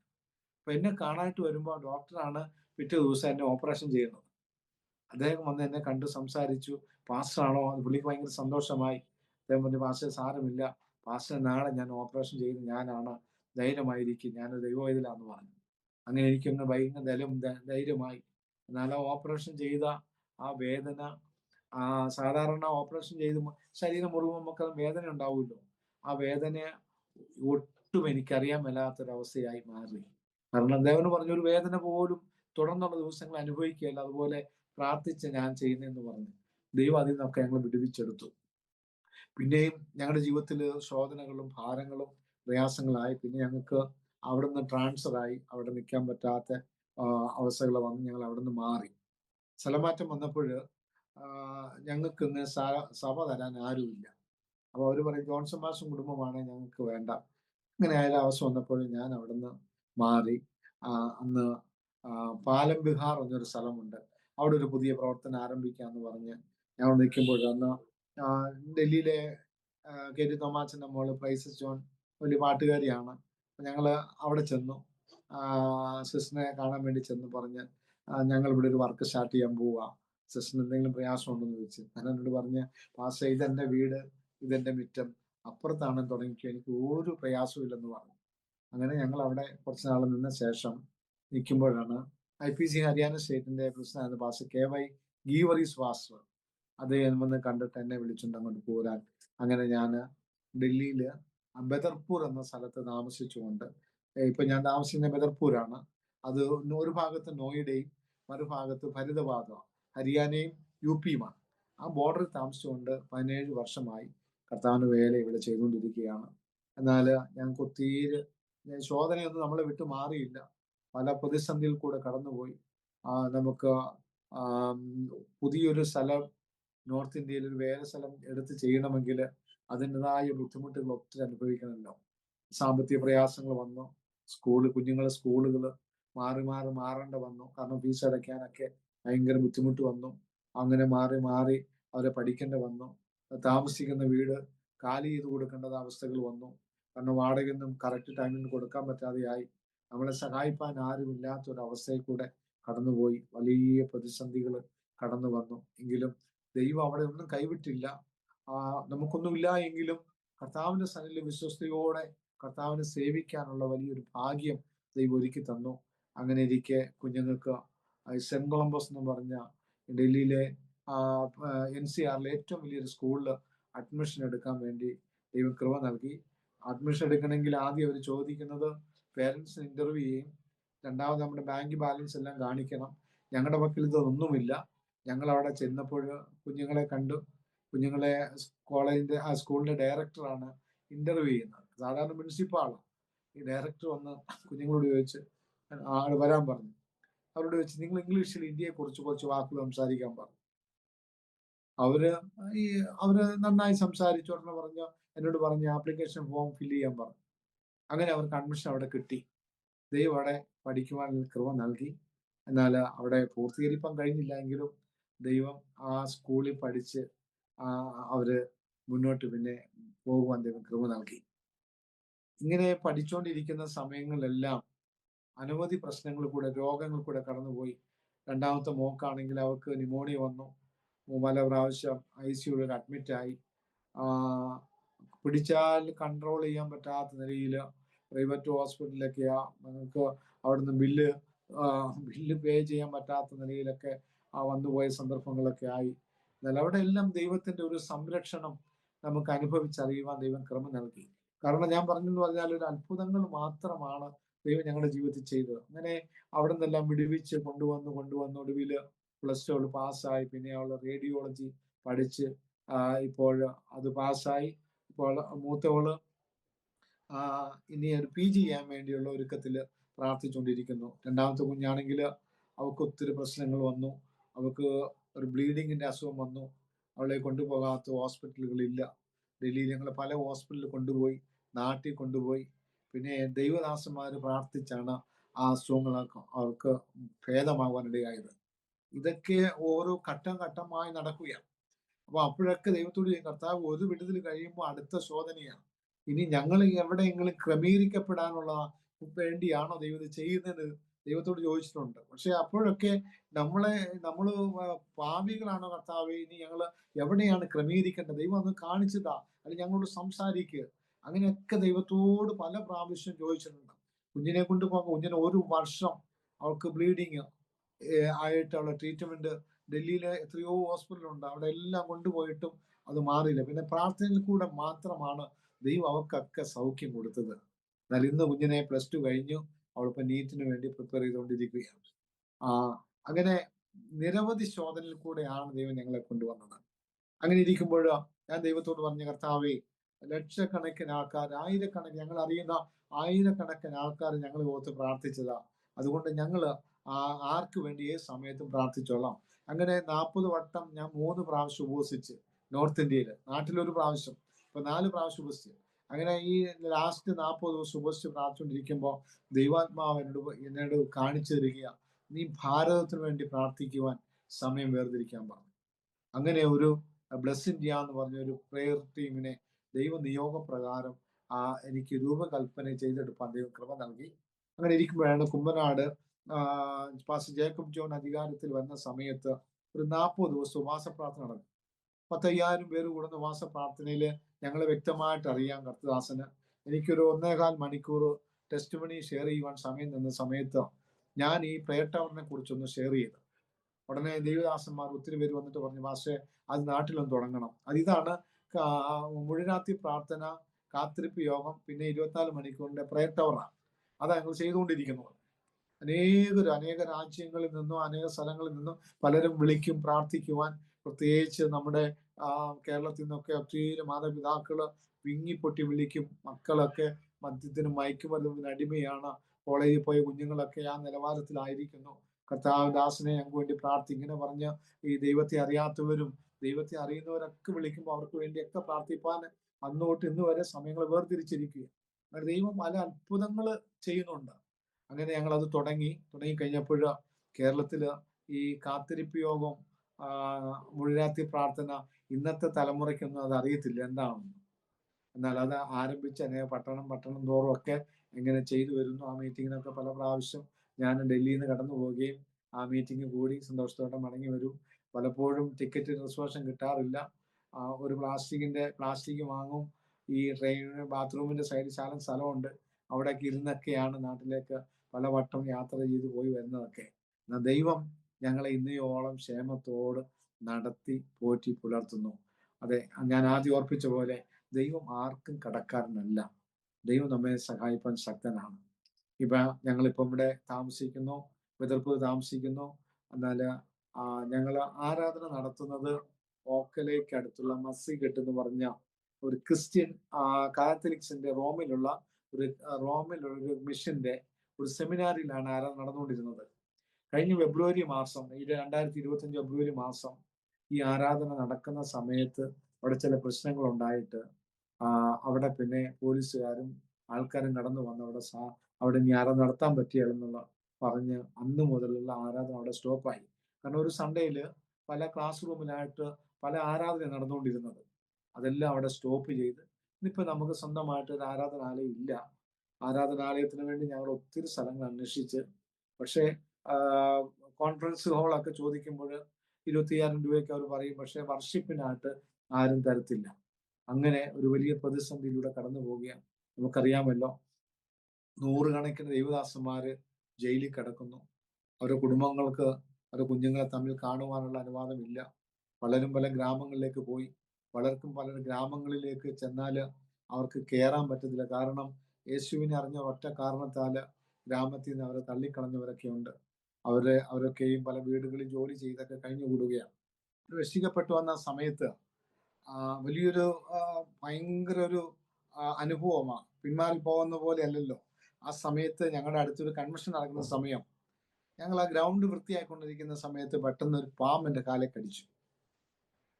അന്ന് ദൈവവചനം അങ്ങനെ അഭിഷേകത്തിൽ തീ നിൽക്കുന്ന സമയമാണ്. അപ്പം പൗലോസിന്റെ അനുഭവം എനിക്ക് പെട്ടെന്ന് ഓർമ്മ വന്ന് ഞാൻ അതിനങ്ങ് കുടഞ്ഞു കളഞ്ഞു. എന്നിട്ട് ഞാൻ ആരോടും മിണ്ടിയില്ല. ഒരു 3-3.5 മണിക്കൂർ കഴിഞ്ഞ് ഞങ്ങൾ ഗ്രൗണ്ട് എല്ലാം സെറ്റപ്പ് ചെയ്ത് അന്ന് ലാസർ പി മാത്യു എന്ന് പറഞ്ഞ ഒരു ദൈവദാസനെ പ്രസംഗിക്കുന്നത് 3 ദിവസം. പിന്നെ അവരുടെ വർഷിപ്പ് ടീം ഒക്കെ ഉണ്ട്. അന്നൊക്കെ ആ കാലഘട്ടം എന്നൊക്കെ പറഞ്ഞാൽ വലിയ ആൾക്കാർ കൂടുന്നതാണ് അവരുടെ പാട്ടും ഇതൊക്കെ കേൾക്കാൻ വേണ്ടി. അതിനടുത്ത് തൊട്ടടുത്തൊരു വീട്ടിലാണ് ഞങ്ങൾക്ക് ചായ വെച്ചിരുന്നത്.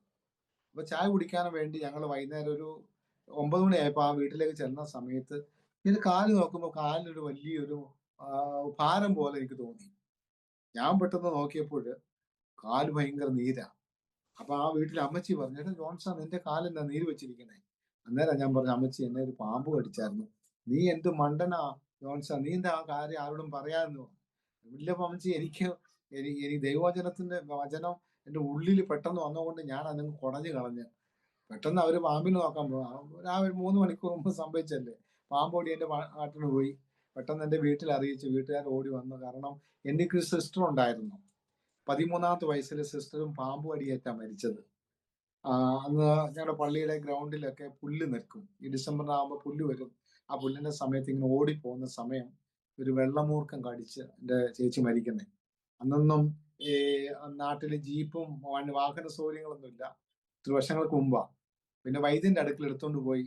വൈദ്യന്റെ അടുക്കൽ എടുത്തോണ്ട് ചെന്ന് കഴിഞ്ഞപ്പോൾ വൈദ്യൻ പെട്ടെന്ന് മരുന്ന് ഇങ്ങനെ ഇടിച്ച് കുഴച്ചുകൊണ്ടിരിക്കുമ്പോൾ മാറ്റി വെച്ചു ആ മരുന്ന്. അപ്പൊ അതിനകത്തേക്ക് ഒരു പല്ലി വന്ന് വീണ് അത് ചത്തുപോയി. വൈദ്യൻ പറഞ്ഞ് ഇനി ഒരു രക്ഷയില്ല.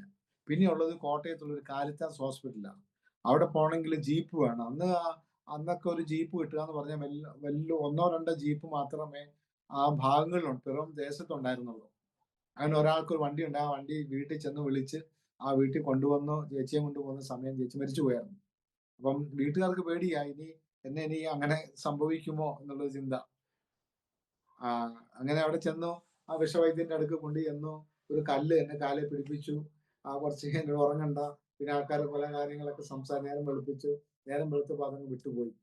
എന്നാൽ അങ്ങനെ ഇരിക്കുന്ന സമയത്ത് ഒത്തിരി സാക്ഷ്യങ്ങൾ പറയുവാൻ ദൈവം കൃപ നൽകി. അതെല്ലാം എന്നൊക്കെ ഒരു വലിയൊരു വിശ്വാസമായിരുന്നു. നമുക്ക് ഇങ്ങനെയൊന്നും സംഭവിക്കും, മരണമൊന്നും വരികയില്ല.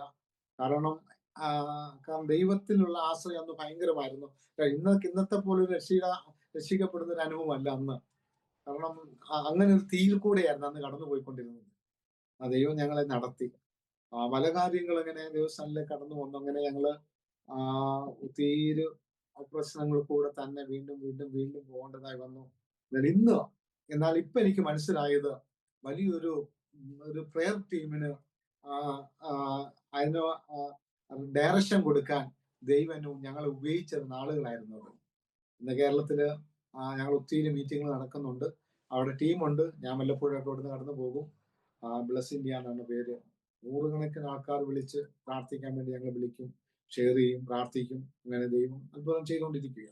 കുഞ്ഞുങ്ങളുടെയൊക്കെ വിദ്യാഭ്യാസവും ഒക്കെ പലയിടത്തും സ്കൂളുകളിൽ മാറി മാറി ഇങ്ങനെ സഞ്ചരിക്കേണ്ടതായി വന്നുകൊണ്ട് അവർക്ക് ആ വിദ്യാഭ്യാസം പൂർണ്ണമായിട്ട് മുന്നോട്ട് കൊണ്ടുപോകാനുള്ള പ്രയാസങ്ങൾ വന്നിരുന്നു. പിന്നെ ദൈവം ഏതായാലും ഞങ്ങളെ നിലനിർത്തി എന്നുള്ളതാണ്. പിന്നെ ഓരോ സ്റ്റേറ്റുകാരൊക്കെ നമ്മളെ വേണ്ട എന്ന് വെച്ച് മാറ്റി വിട്ടുമ്പോഴും ഞങ്ങൾ ദൈവത്തോട് ചോദിക്കുമായിരുന്നു. അതിനെക്കുറിച്ചൊന്നും ദുഃഖങ്ങളില്ല. ദുഃഖങ്ങൾ എന്ന് പറഞ്ഞാൽ പിന്നെ ചില മാസങ്ങൾക്ക് മുമ്പ് ഞങ്ങൾ താമസിച്ചിരുന്ന വീട് മാറിക്കൊടുക്കേണ്ട വന്നു. കാരണം ഞങ്ങൾ താമസിച്ച ഒരു വീട് ഒരു ഹൈന്ദവന്റെ വീട്ടിലാണ് താമസിച്ചുകൊണ്ടിരുന്നത് 4 വർഷമായിട്ട്. അങ്ങനെ ഒത്തിരി പ്രതിസന്ധി വന്നു. കാരണം അവർക്കെതിരെ ഒത്തിരി പ്രശ്നങ്ങൾ വന്നു.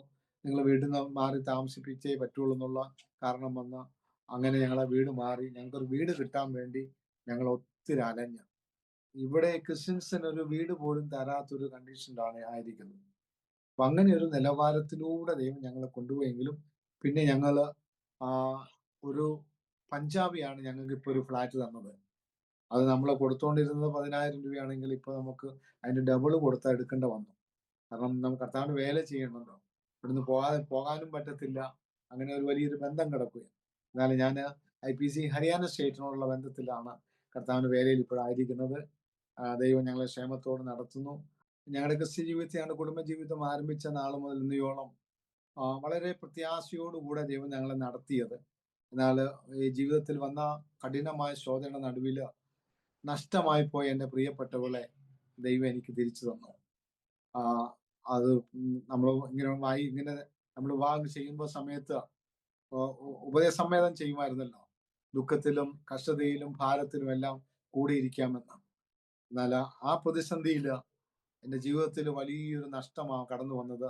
എൻ്റെ മിസ്സിങ് ആയ സമയം. എന്നാൽ അതിൻ്റെ നടുവിൽ അവളെ കൊണ്ടുപോയി പിശാച് നശിപ്പിച്ച് കളയാതെ സർവശക്തനായ ദൈവം തിരിച്ചു കൊണ്ടു തന്നു.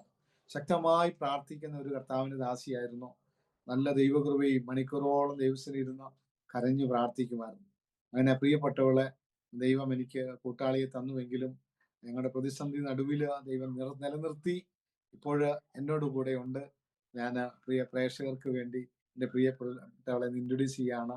പേര് നിഷ ജോൺസൺ എന്നാണ്. നിങ്ങൾക്ക് ഒന്ന് കാണുവാനും ചില വാക്കുകൾ പ്രിയ കർത്തദാസ് നിങ്ങളോട് ഷെയർ ചെയ്യും. സിസ്റ്ററിനെ കുറിച്ച് ഒരുപാട് അനുഭവങ്ങൾ കർത്താവിന്റെ ദാസിന് പറഞ്ഞു. പ്രേക്ഷകർക്ക് വേണ്ടിയിട്ട് കർത്താവിന്റെ ദാസ് ചില വാക്കുകളൊന്ന് പറയാമോ? ദൈവനാമത്തിന് മാത്രമുണ്ടാകട്ടെ. ഞാൻ 1989 രക്ഷിക്കപ്പെട്ടു, സ്നാനപ്പെട്ടു. ഡിസംബർ 13 സ്നാനപ്പെട്ടു. ഞാൻ മുണ്ടിയപ്പള്ളി IPC ചർച്ചിലെ വിശ്വാസിയായിരുന്നു.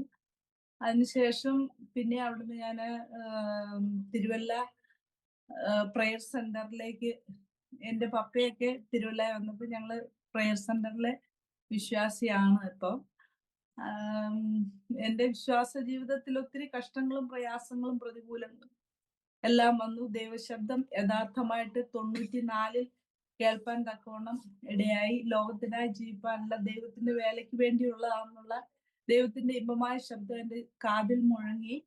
അതിനുശേഷമാണ് ദൈവവേലയ്ക്ക് വേണ്ടി, എന്നാലും എൻ്റെ ജീവിതത്തിൽ വെച്ച് നോക്കുമ്പോൾ ഞാൻ വിശ്വാസത്തിൽ ഒരു കാരണവശാലും ലോകപരമായി ജീവിച്ച് മീൻസ് ജോലി ചെയ്ത് അങ്ങനെ ഒരു സാധാരണ വിശ്വാസി എന്ന നിലയിൽ ജീവിപ്പാനാണ് ഞാൻ ആഗ്രഹിച്ചത്. പക്ഷെ ദൈവം എന്നെ വേലയ്ക്ക് വേണ്ടി കണ്ടു. ദൈവത്തിന്റെ വേല എന്നിലൂടെ നിറവേറ്റാൻ വേണ്ടി ദൈവം എന്നെ എടുത്ത് ഉപയോഗിച്ചു. 94 ഞാൻ ഒറ്റയ്ക്ക് ഇരുന്ന് പ്രാർത്ഥിക്കുന്ന എൻ്റെ ഒരു ജീവിതം ഉണ്ടായിരുന്നു. രാത്രിയാമങ്ങളിൽ ഇന്ത്യക്ക് വേണ്ടി പ്രാർത്ഥിക്കുമായിരുന്നു. ആ പ്രാർത്ഥനാ ജീവിതം എന്നെ പല പ്രതികൂലങ്ങളിൽ നിന്നും പ്രതിസന്ധികളിൽ നിന്നും വിടുവിക്കുവാനും ഇന്നയോളം നടത്തി. മീൻസ് മരണകരമായ പല ആപത്തുകൾ എൻ്റെ ജീവിതത്തിൽ കടന്നു വന്നു. അവയിൽ നിന്നെല്ലാം ദൈവം വിടുവിച്ചു. ഇപ്പോൾ സന്തോഷമായ ദൈവകൃപയിൽ ഞങ്ങളായിരിക്കുന്നു. പലവിധമായ പ്രതികൂലങ്ങൾ ഞങ്ങളുടെ ജീവിതത്തിൽ വന്നു ഉണ്ട് എങ്കിലും അതിൽ നിന്നെല്ലാം വിടുവിച്ച് ജീവനുള്ള ദേശത്ത് ജീവനുള്ള ദേഹിയായി ശേഷിപ്പിച്ചു. നിന്നെ 99 ഞങ്ങളുടെ വിവാഹത്തിന് ശേഷം ഞാൻ ദർശനം കാണുകയും അങ്ങനെ ദർശനത്തിൽ നമ്മുടെ കുഞ്ഞ് മരിക്കുന്നതായിട്ടുള്ള ആ ഒരു കാഴ്ചപ്പാടൊക്കെ ദൈവം കാണിച്ചു തന്നിട്ടുണ്ട്. പിന്നെ അല്ലാതെ നമ്മൾ ദേശത്തിന് വേണ്ടി പ്രാർത്ഥിക്കുമ്പോൾ പല കാര്യങ്ങളും ദൈവം വരുന്നതിന് മുൻപ് കാണിക്കുന്നുണ്ട്. ഇപ്പൊ ആ ഒരു ജീവിതത്തിൽ ഇപ്പൊ ഞങ്ങളുടെ പ്രയർ ജീവിതത്തിലും ദൈവികമായ അനുഗ്രഹങ്ങളും നന്മകളും ഉണ്ട്. പ്രതികൂലങ്ങൾ ഉണ്ടെങ്കിലും അതെല്ലാം തരണം ചെയ്യുവാനുള്ള ദൈവത്തിന്റെ ആഴമായ കൃപ ദൈവം തന്നുകൊണ്ട് ജീവനുള്ള ദേശത്ത് ജീവനുള്ള ദേഹിയായി ദൈവം ഞങ്ങളെ ശേഷിപ്പിച്ചിരിക്കുന്നു. 2 പെൺകുഞ്ഞുങ്ങളുണ്ട്. ഇപ്പോൾ അവരുടെ വിദ്യാഭ്യാസത്തിനും എല്ലാത്തിനും ദൈവം ഓരോ വഴികളും വാഴുത്താരകളും തുറന്ന് ദൈവം ഞങ്ങളെ നടത്തുന്നു. ദൈവം മരണകരമായ അനേക ആപത്തുകൾ എൻ്റെ ജീവിതത്തിൽ ഉണ്ടായിട്ടുണ്ട്. ഞങ്ങള് നിസാമുദ്ദീന്ന് പോകുമ്പോൾ ഞാൻ കെട്ടിയിട്ടാണ് കൊണ്ടുപോയിരുന്ന അവസാനം. ദൈവം സൗഖ്യത്തോട് കൊണ്ടുവന്ന് അത്ഭുതകരമായി വിടുവിച്ച് ട്രെയിനില് പല പ്രാവശ്യം ഇറങ്ങിപ്പോകാൻ ശ്രമിച്ചു. പിടിച്ചിരുത്താൻ പോലും പറ്റാത്ത, കാരണം ഒരു വയലന്റ് ആവുന്ന സമയത്ത് ഞാൻ പിടിച്ചാൽ നിൽക്കുകയില്ലായിരുന്നു. അതുപോലെ കണ്ടീഷനൊക്കെ ആയിരുന്നു. പക്ഷെ ദൈവം മടക്കി തരുന്നു, മൂന്നിരട്ടിയായിട്ട് ദൈവം മടക്കി തന്നു. അപ്പൊ ശക്തമായിട്ട് കർത്താവിന്റെ വേലയിൽ മുന്നോട്ട് പോവാ. ദൈവത്തിന് അസാധ്യമായതൊന്നുമില്ല. ദൈവത്തിന് സകലതും സാധ്യമാണ്. നഷ്ടപ്പോയതിനെ തിരിച്ചു തരാൻ ദൈവത്തിന് കഴിയും. പ്രിയപ്പെട്ട ആ അരോമയിലെ പ്രേക്ഷകരോട് എനിക്ക് പറയാനുള്ളത്, നിങ്ങളുടെ ജീവിതത്തിലും കഠിനമായ ശോധനയിൽ കൂടെ നിങ്ങൾ കടന്നു പോകുമ്പോൾ, നിരാശയിലൂടെ കടന്നു പോകുമ്പോൾ, എല്ലാം നഷ്ടമായി പോയി എന്ന് നിങ്ങൾ ചിന്തിക്കുമ്പോൾ, അതെ, മടക്കി തരുന്ന ഒരു ദൈവം. ഞാൻ ഓർപ്പിച്ചല്ലോ, ഒരു മാനസിക രോഗിയായി തീർന്ന, അല്ലെങ്കിൽ ഒരു മുഴുഭ്രാന്തി പോലെ ആയി തീർന്ന എൻ്റെ പ്രിയപ്പെട്ടവളെ ദൈവം സൗഖ്യത്തോടും മടക്കി തന്നുവെങ്കിൽ, നിങ്ങളുടെ ഏത് വിഷയമാണെങ്കിലും ഏത് പ്രതിസന്ധികളിലാണെങ്കിലും തിരിച്ചു നൽകി തരാൻ ദൈവം ശക്തനാണ്. പലരും ഭ്രാന്തി എന്ന് പറഞ്ഞ് കളിയാക്കി ഞങ്ങളെ വേറെ മാറ്റിയതാ. ഞങ്ങളെ ചെവി കൊണ്ട് കേട്ടിട്ടുണ്ട് പാസ്റ്ററിന്റെ വൈഫിനൊക്കെ വട്ടാന്നൊക്കെ പറഞ്ഞ് കളിയാക്കുന്നവരെ. എന്നാൽ ദൈവം അതെല്ലാം മാറ്റി. എനിക്ക് നിങ്ങളോട് പറയാനുള്ളത്, നമ്മളെ വിടുവിക്കുന്ന ഒരു ദൈവമുണ്ട്. അല്പസമയം കാത്തിരിക്കുവാൻ മനസ്സ് വെച്ചാൽ വലിയ നന്മയും അനുഗ്രഹവും നമ്മുടെ ജീവിതത്തിലുണ്ടാവും. പ്രിയ അരോമ പ്രേക്ഷകരോട് ഒരു പ്രാവശ്യം കൂടെ ഞാൻ പറയട്ടെ, കാത്തിരിക്കുക. ദൈവം വൻ കാര്യങ്ങൾ നമുക്ക് വേണ്ടി ചെയ്യും. നിരാശപ്പെട്ടു പോകണ്ട. ദൈവത്തിന്റെ സമയത്ത് മാത്രമേ ദൈവം നമുക്ക് വേണ്ടി വിടുതലയക്കുകയുള്ളൂ. അതുകൊണ്ട് ഈ പ്രിയ ഡാനിയൽ ജോൺ പാസ്റ്ററിനോട് ചേർന്ന് ഞാൻ ഒരു പ്രാവശ്യം കൂടെ നന്ദി പറയുന്നു. ഞാൻ പ്രാർത്ഥിച്ച് എൻ്റെ വാക്കുകളെ ഞാനവിടെ ചുണ്ടട്ടെ. കരുണ നിറഞ്ഞ ഞങ്ങളുടെ സ്വർഗത്തിലെ നല്ല പിതാവേ, ഈ സന്ധ്യാസമയത്ത് പ്രിയ ഡാനിയൽ ജോൺ പാസ്റ്ററിനോട് ചേർന്ന് അരോമ TV കർത്താവ് അടിയങ്ങളുടെ ചെറിയൊരു സാക്ഷ്യം പറയുവാൻ ദൈവം ഞങ്ങളെ സഹായിച്ച കൃപയ്ക്ക് നന്ദിയോടെ സ്തോത്രം ചെയ്യുന്നു. എല്ലാം നഷ്ടപ്പെട്ടു പോയ ഞങ്ങളെ ദൈവം തിരിച്ചു കൊണ്ടുവരുന്ന കാലമാണല്ലോ. അതിനാൽ നന്ദിയോടെ സ്തോത്രം. കർത്താവ് നിരാശയായി കഴിഞ്ഞു കൂടുന്നവര്, മാനസികമായി തകർന്നു പോയവര്, കർത്താവ് എല്ലാം ഭാരങ്ങളും കൊണ്ട് ഇനി മുന്നോട്ട് പോകാൻ കഴിയില്ല എന്ന് വിചാരിക്കുന്ന അനേകര് ഞങ്ങളെ കേൾക്കുന്നുണ്ടെങ്കിൽ, യേശുക്രിസ്തുവിലുള്ള സൗഖ്യം വിടുതലും ഒരു പ്രാവശ്യം കൂടെ അനുഭവിച്ചറിയുവാൻ എൻ്റെ കുഞ്ഞുങ്ങളെ സ്വർഗം ബലപ്പെടുത്തേണ്ടതിനായി ഞങ്ങൾ ഒന്നിച്ച് പ്രാർത്ഥിക്കുന്ന കർത്താവേ, വിശേഷാല് ഈ അരോമ TVക്കായി പ്രാർത്ഥിക്കുന്നു. ആയിരങ്ങൾക്ക് വരും ദിവസങ്ങളിൽ അത് ആശ്വാസം വിടുതലുമായി തീരുവാൻ ദൈവത്തിന്റെ പരിശുദ്ധാത്മാവ് ലോകരാഷ്ട്രങ്ങളിലേക്ക് അനേക ശ്രോതാക്കളെ ഒരുക്കേണ്ടതിനായി ഞങ്ങൾ പ്രാർത്ഥിക്കുന്ന കർത്താവേ, ഇതിന്റെ പിന്നിൽ പ്രവർത്തിക്കുന്ന പ്രിയ പാസ്റ്ററിനെയും കുടുംബത്തെയും ദൈവം ധാരാളമായി സഹായിക്കണമേ. ഇതൊരു അനുഗ്രഹമാക്കി ദൈവം തീർക്കണം. അങ്ങയുടെ കരങ്ങളിലേക്ക് സമ്പൂർണമായി ഏൽപ്പിക്കുന്നു. സ്വർഗത്തിലെ സകലവിധ ആത്മീയ അനുഗ്രഹങ്ങളാൽ പ്രേക്ഷകരെയും അതിൻ്റെ പ്രിയപ്പെട്ടവരെയും അനുഗ്രഹിക്കട്ടെ എന്ന് പ്രാർത്ഥിച്ചുകൊണ്ട്, കർത്താവിന്റെ കരങ്ങളിൽ സമർപ്പിച്ചുകൊണ്ട്, കർത്താവ് ഇത്രത്തോളം നൽകിയ എല്ലാ നല്ല ദാനങ്ങളെയും ഓർത്തുകൊണ്ട് ഒരിക്കൽ കൂടെ നന്ദി പറയുന്നു. കർത്താവ് നിങ്ങളെ സഹായിക്കണമേ, യേശുവിന്റെ നാമത്തിൽ തന്നെ. ആമേൻ, ആമേൻ, ആമേൻ, ആമേൻ. താങ്ക് യു കർത്താവിന്റെ വിലപ്പെട്ട ദാസൻ പാസ്റ്റർ ജോൺസൺ ജോസഫ്. ഇത്രത്തോളം സമയം ദൈവസന്നിധിയിൽ ദൈവനാമ മഹത്വത്തിന് വേണ്ടി അരോമ TV പ്രേക്ഷകരോടൊപ്പം ദൈവം നടത്തിയതായ വഴികളിലൂടെ സഞ്ചരിച്ച് ദൈവനാമ മഹത്വത്തിന് വേണ്ടി സാക്ഷ്യം പങ്കുവയ്ക്കുവാൻ സ്വർഗത്തിലെ ദൈവം കൃപ ചെയ്തത് ഓർത്ത് ഞാൻ ദൈവത്തിന് മഹത്വം കരയുന്നു. തിരിഞ്ഞു നോക്കുമ്പോൾ പിന്നിട്ട പാതകൾ എത്രയോ കഠിന പരിശോധനകളുടെ നടുവിലൂടെ കടന്നു പോകുവാൻ ഇടയായി തീർന്നു. എങ്കിലും സങ്കീർത്തനക്കാരൻ 23-ാം സങ്കീർത്തനത്തിൽ പറയുന്നത് പോലെ, കൂരിരുൾ താഴ്വരയിൽ കൂടി നടന്നാലും ഞാൻ ഒരു അനർത്ഥവും ഭയപ്പെടുകയില്ല. കാരണം കരം പിടിച്ചിരിക്കുന്നത് ഒരു മനുഷ്യ കരമല്ല, ദൈവത്തിന്റെ കരമാണ് നമ്മെ പിടിച്ചിരിക്കുന്നത്. കൂരിരുളിന്റെ അനുഭവങ്ങൾ ജീവിതത്തിൽ കടന്നു വരുമ്പോൾ, കഠിന പരിശോധനകളുടെ നടുവിലൂടെ കടന്നു പോകുമ്പോൾ നമ്മെ വിളിച്ച ദൈവം വിശ്വസ്തനാണ്.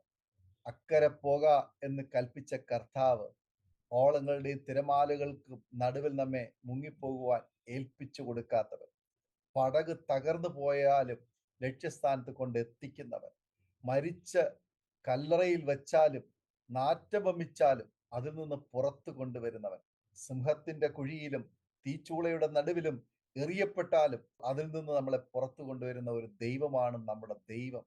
ചെങ്കടൽ കടത്തി അക്കരെ കടത്തുന്ന ഒരു ദൈവമാണ് നമ്മുടെ ദൈവം. ഈ ദൈവം കർത്തൃദാസന്റെ ജീവിതത്തിലും നേരിട്ട് പ്രവർത്തിച്ചതായ ആ ചില അനുഭവങ്ങളുടെ ഓർമ്മകൾ പറയുവാൻ കർത്താവ് സഹായിച്ചു. കർത്തൃ ശുശ്രൂഷയോടുള്ള ബന്ധത്തില് സ്വന്തക്കാരുടെ ഇടയിലേക്കല്ല പോയത്.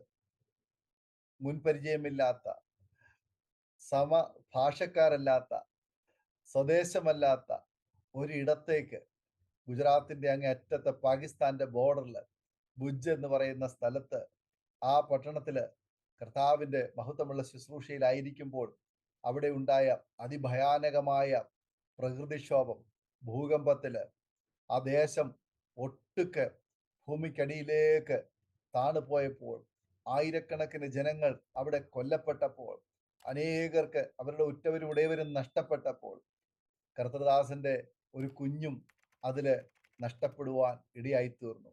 എന്നാൽ അതിൻ്റെ ദുഃഖത്തിൽ, അതിനോടനുബന്ധിച്ച് ജീവിതത്തിൽ സംഭവിച്ചതായ ബുദ്ധിമുട്ടുകളെ കുറിച്ചുള്ള ആ നാൾ വഴികൾ അതിഭയങ്കരമായ ചില അനുഭവങ്ങളായിരുന്നു എന്ന് കേൾക്കാൻ കഴിഞ്ഞു. എങ്കിലും കർത്തൃദാസിക്ക് ദൈവം കൊടുത്ത ആ വിടുതലിനായി ഞാൻ ദൈവത്തിന് സ്തോത്രം ചെയ്യുന്നു. ഇന്ന് ദൈവദാസനെ കുടുംബമായി ദൈവം ദേശത്തെ ഡൽഹിയിൽ ആമേനെ സൂക്ഷിച്ച് പരിപാലിച്ച് കർത്തൃ ശുശ്രൂഷയിലായിരിക്കാൻ ആക്കി വെച്ചിരിക്കുന്നു എന്നുള്ള വസ്തുത മനസ്സിലാക്കാൻ കഴിഞ്ഞു.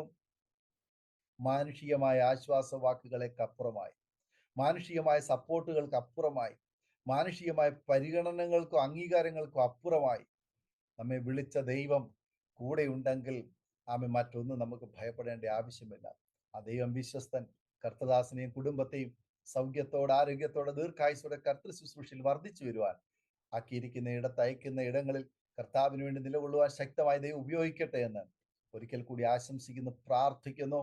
ഇത്രത്തോളം സമയം വേർതിരിച്ച് അരോമ TV പ്രേക്ഷകരോടൊപ്പം കടന്നു വന്ന് ഈ സാക്ഷ്യം പങ്കുവച്ചതിന് കർത്തൃദാസനുള്ളതായ നന്ദി, സ്നേഹം, കടപ്പാടും അറിയിക്കുന്നു. കർത്താവ് ധാരാളമായി അനുഗ്രഹിക്കട്ടെ എന്ന് പ്രാർത്ഥിക്കുന്നു. പ്രേക്ഷകരെ, ഈ സാക്ഷ്യം നിങ്ങൾക്കും വേറിട്ടൊരു അനുഭവമായി തീർന്നുവെന്ന് ഞങ്ങൾ പൂർണ്ണമായി വിശ്വസിക്കുകയാണ്. തീർച്ചയായിട്ടും സമാന ജീവിതാനുഭവങ്ങളിലൂടെ കടന്നു പോകുന്ന ഒത്തിരി പ്രിയപ്പെട്ടവർ ഒരുപക്ഷെങ്കിൽ ഞങ്ങളെ കേൾക്കുന്നുണ്ടാവാം.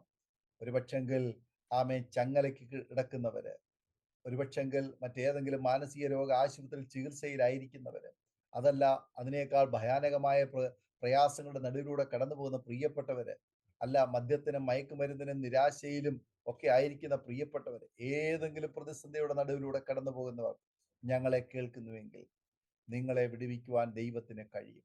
നിങ്ങളെ സൗഖ്യമാക്കുവാൻ ദൈവത്തിന് കഴിയും. ആമേൻ. നിങ്ങളുടെ പ്രശ്നത്തിന്റെ നടുവിൽ നിങ്ങളായിരിക്കുന്ന നിങ്ങളുടെ സ്ഥലത്തേക്ക് ഇറങ്ങി വന്ന് നിങ്ങളെ തൊടുന്ന ഒരു ദൈവമുണ്ട്. ആകയാൽ ആ ദൈവത്തിൽ നിങ്ങൾ ആശ്രയിക്കൂ, നിങ്ങൾ പ്രത്യാശ വയ്ക്കൂ, നിങ്ങൾ വിശ്വസിക്കൂ. കർത്താവ് നിങ്ങൾക്ക് വേണ്ടി പ്രവർത്തിക്കും. നിങ്ങൾക്ക് വേണ്ടി പ്രാർത്ഥിക്കുന്ന അനേക പ്രിയപ്പെട്ടവരുണ്ട്. ആമേൻ. ആ പ്രിയപ്പെട്ടവരുടെ പ്രാർത്ഥനയ്ക്ക് മറുപടിയായി പ്രവർത്തിക്കുന്ന ഒരു ദൈവമുണ്ട് എന്ന് നിങ്ങൾ ഉറച്ചു വിശ്വസിക്കൂ. ഈ ദൈവദാസനും കുടുംബത്തിനും കൊടുത്ത ആ വിടുതൽ നിങ്ങളുടെ കുടുംബത്തിലും അനുഭവിപ്പാൻ ദൈവം ഇടയാക്കട്ടെ എന്ന് ഞങ്ങൾ ആഗ്രഹിക്കുന്നു, ആശംസിക്കുന്നു, പ്രാർത്ഥിക്കുന്നു. ഈ സാക്ഷ്യം നിങ്ങളുടെ പ്രിയപ്പെട്ടവർക്ക്, സുഹൃത്തുക്കൾക്ക് നിങ്ങൾ ഷെയർ ചെയ്ത് കൊടുക്കണം. നിങ്ങളുടെ വിലയേറിയ അഭിപ്രായങ്ങളും നിർദ്ദേശങ്ങളും കമന്റ് ബോക്സിൽ രേഖപ്പെടുത്താൻ മറക്കരുത്. നിങ്ങൾക്കൊരു പ്രാർത്ഥനാ വിഷയമുണ്ട്, ഞങ്ങളുമായി പങ്കുവയ്ക്കാൻ നിങ്ങൾ ആഗ്രഹിക്കുന്നുവെങ്കിൽ തീർച്ചയായിട്ടും സ്ക്രീനിൽ കാണുന്ന വാട്സപ്പ് നമ്പറിൽ ഞങ്ങളെ അറിയിക്കൂ. ഞങ്ങൾ നിങ്ങൾക്ക് വേണ്ടി പ്രാർത്ഥിക്കാം. സാക്ഷ്യം പറഞ്ഞ പ്രിയപ്പെട്ടവരോടൊപ്പം എല്ലാ തിങ്കളാഴ്ചയും രാത്രി 8:30 മണി മുതൽ ഓൺലൈനിലൂടെ നടക്കുന്ന പ്രാർത്ഥനാ കൂട്ടായ്മയിൽ നിങ്ങൾക്ക് സംബന്ധിക്കാവുന്നതാണ്. അടുത്ത അനുഗ്രഹിക്കപ്പെട്ട സാക്ഷ്യവും വചനചിന്തയുമായി നാം വീണ്ടും കൂടിക്കാണും വരെ എല്ലാ പ്രിയപ്പെട്ടവർക്കും goodbye. God bless you all. ആമേൻ, ആമേൻ. ഓർമ്മയുടെ മനോരഥത്തിൽ മായാത്ത ഓർമ്മയ്ക്കായി അരോമ മാട്രിമോണിയിൽ നിന്നും ജീവിത പങ്കാളിയെ കണ്ടെത്തൂ. നിങ്ങൾ ഒരു ക്രിസ്തീയ ജീവിത പങ്കാളിയെ അന്വേഷിക്കുകയാണോ? അതോ മക്കൾക്ക് അനുയോജ്യമായ ഒരു തക്ക തുണയ്ക്ക് വേണ്ടി പ്രാർത്ഥിക്കുന്ന വ്യക്തിയാണോ? എങ്കിൽ അരോമ മാട്രിമോണി നിങ്ങൾക്ക് വേണ്ടിയാണ്. ഇന്നു തന്നെ സൗജന്യമായി രജിസ്റ്റർ ചെയ്യൂ. അരോമ മാട്രിമോണിയുടെ പ്രത്യേകതകൾ: രജിസ്ട്രേഷൻ തികച്ചും സൗജന്യം. ലോകത്തെവിടെയുമുള്ള അനുയോജ്യമായ ക്രിസ്തീയ ജീവിത പങ്കാളിയെ തിരഞ്ഞെടുക്കാം. വിവാഹം നടക്കുന്നതുവരെ സർവീസ് ലഭിക്കുന്നു. ഏറ്റവും ചെറിയ പാക്കേജുകളും തിരഞ്ഞെടുക്കാം. അരോമ മാട്രിമോണി നിങ്ങൾക്കായി ഒരുക്കുന്നു വിവാഹം പരമാനന്ദം. Email aroma matrimony2020@gmail.com.